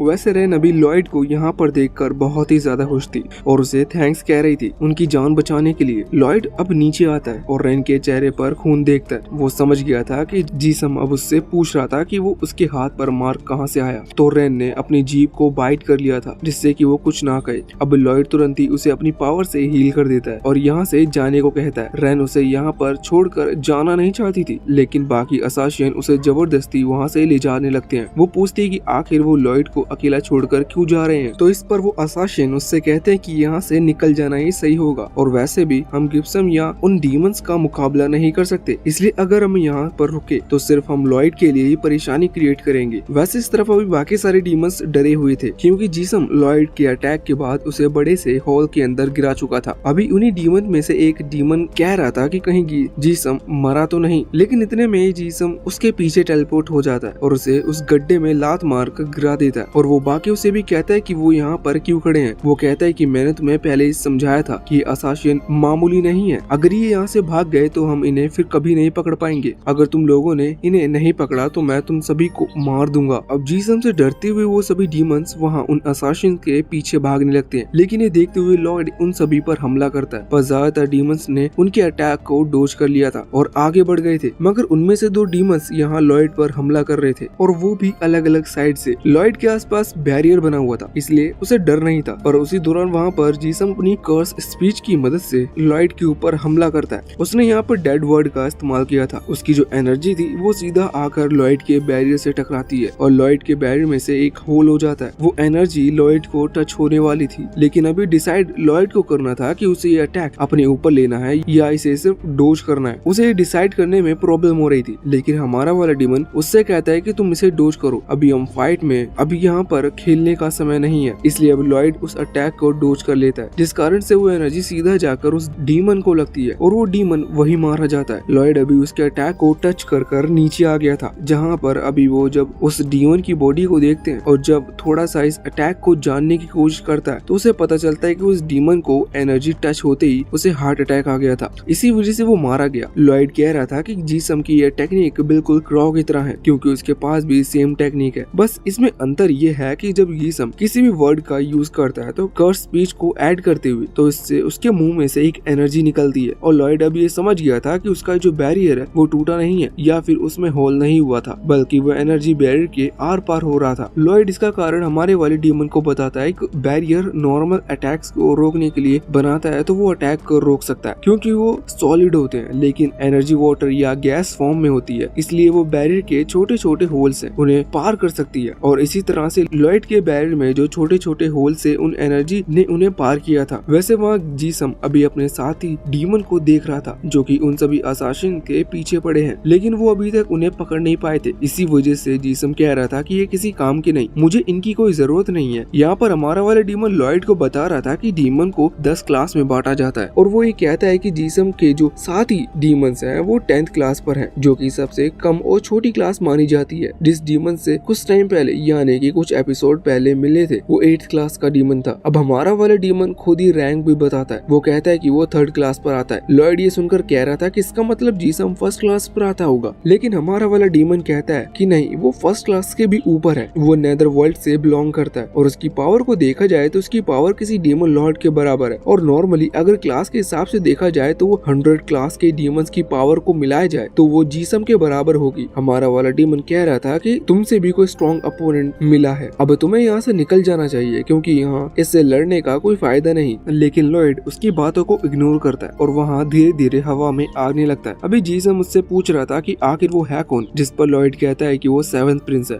जीसम ये सुनकर कहने लगता है कि अच्छा, मैंने जेड की मेमोरीज में तुम्हारा नाम सुना था, वो भी तुमसे मिलना चाहता था, लेकिन मुझे वजह पता नहीं चली। लॉयड कहता है कि मुझे भी उससे मिलना था, लेकिन अब ऐसा नहीं हो सकता क्योंकि वो मारा जा चुका है। वैसे उन दोनों को ही एक दूसरे पर बहुत ज्यादा गुस्सा आ रहा था और वो लड़ने के लिए तैयार थे। हमारा वाला डीमन लॉयड से कह रहा था कि उसे लड़ना नहीं चाहिए क्योंकि वो जीसम को नहीं हरा सकते, लॉयड को यहाँ से निकलना चाहिए। लेकिन लॉयड ने फैसला किया था कि वो लड़ेगा। हालांकि वो सोच रहा था कि वो नॉर्मल टेक्निक्स की मदद से कभी भी जीसम को नहीं हरा सकता क्योंकि जीसम के पास बहुत ज्यादा अमाउंट में एनर्जी है और वो एक फिश की तरह है और एनर्जी उसके लिए पानी की तरह है, वो कभी भी एनर्जी के यूज से नहीं मर सकता। लॉयड को कुछ और सोचना होगा। वैसे इतने में ही जीसम अपनी एनर्जी से एक एरो क्रिएट करता है और उससे लॉयड के ऊपर हमला करता है। उसके उस नॉर्मल एनर्जी के छोटे से एरो से लॉयड के बैरियर के आसपास की लेयर डिस्ट्रॉय हो गई थी, जो देखकर हमारा वाला डीमन बहुत ही ज्यादा हैरान था कि आखिर जीसम ने इतनी आसानी से लॉयड के बैरियर की लेयर को कैसे डिस्ट्रॉय कर दिया। वहाँ जीसम कह रहा था कि अच्छा, तो तुम्हारे बैरियर पर भी बहुत सारी लेयर्स है, कोई बात नहीं, मैं थोड़ा पावरफुल अटैक करता हूँ। और इतना कहते हुए वो अपने पहले वाले अटैक से करीबन 100 गुना ज्यादा ताकतवर अटैक करना शुरू कर देता है। उसने यहाँ पर पहले जैसे ही एरो बहुत ज्यादा मात्रा में बना लिए थे, अब वो उन्हें फेंकते हुए लॉयड पर हमला कर रहा था, लेकिन लॉयड भी पूरी स्पीड में उन्हें डोज करने की कोशिश करता है। इस दौरान कुछ एरो उसके बैरियर को टच होते हैं, लेकिन वो ज्यादा डैमेज नहीं पहुंचा पाए और तभी जीसम वहाँ लॉयड के बैरियर के ऊपर आता है और लात मारते हुए लॉयड के बैरियर को एक साइड से डिस्ट्रॉय कर देता है। साथ इसके बाद अब वो अपने सारे एनर्जी एरो एक साथ लॉयड की तरफ फेंक रहा था, लेकिन लॉयड अर्थ मैजिक की पावर का इस्तेमाल करता है और उसने उन एरो को रोकने की कोशिश करता है। वहाँ दूर से वो असासिन और वो डीमन इस फाइट को देख रहे थे और वो सोच रहे थे कि यहाँ पर कितनी खतरनाक लड़ाई चल रही है, किसी वॉर की तरह। हालांकि तभी वो डीमंस नोटिस करते हैं कि उन्हें तो इन असासिन्स को पकड़ना था, इसलिए अब वो तुरंत ही यहाँ उनके पीछे भागने लगते हैं। यहाँ पर असासिन भी समझ गए थे कि लॉयड की फाइट को देखकर कोई फायदा नहीं है, उन्हें यहाँ से निकलना है। और हम देखते हैं कि बेबीलोन अभी वहाँ सामने उस किंगडम के गेट को ओपन करने की कोशिश कर रहा था। अब इसके बाद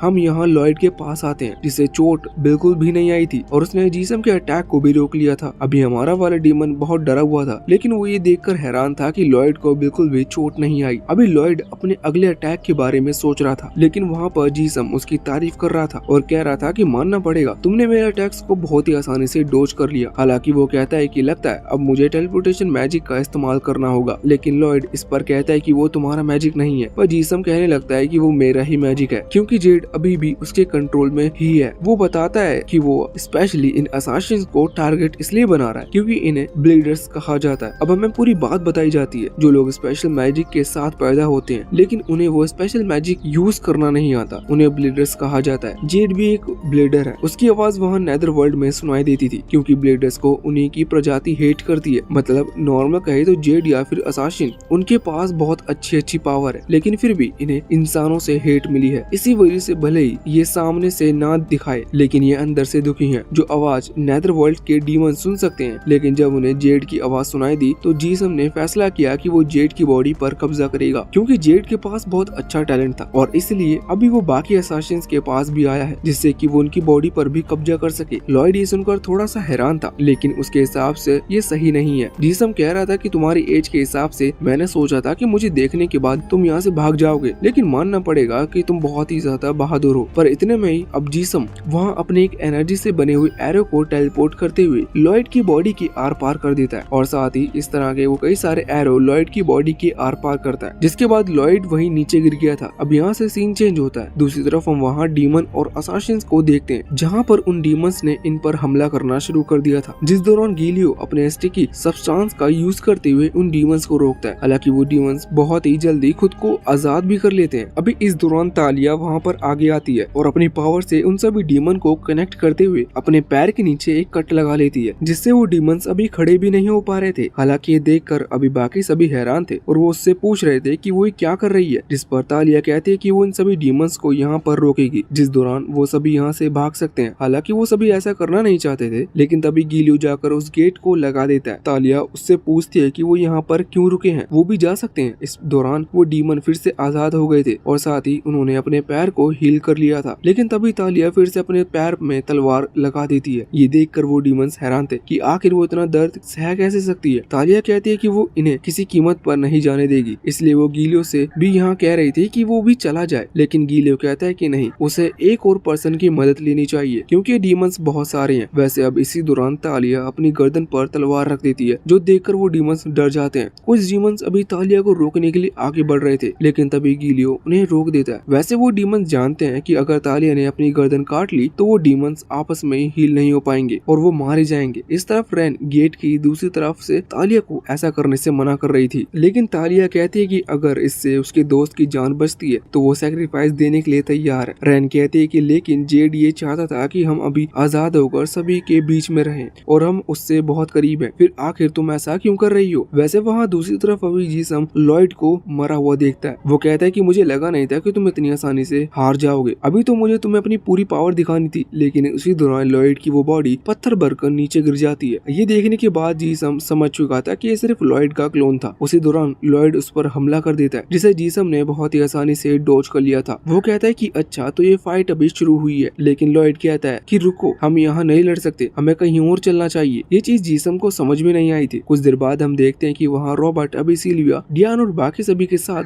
पहुंच चुका था। वो सभी से कहता है कि हमें लॉयड को बचाना होगा और वो सभी के आगे बढ़ने को कहता है। लेकिन इसी के साथ ये पार्ट यहीं पर एंड होता है।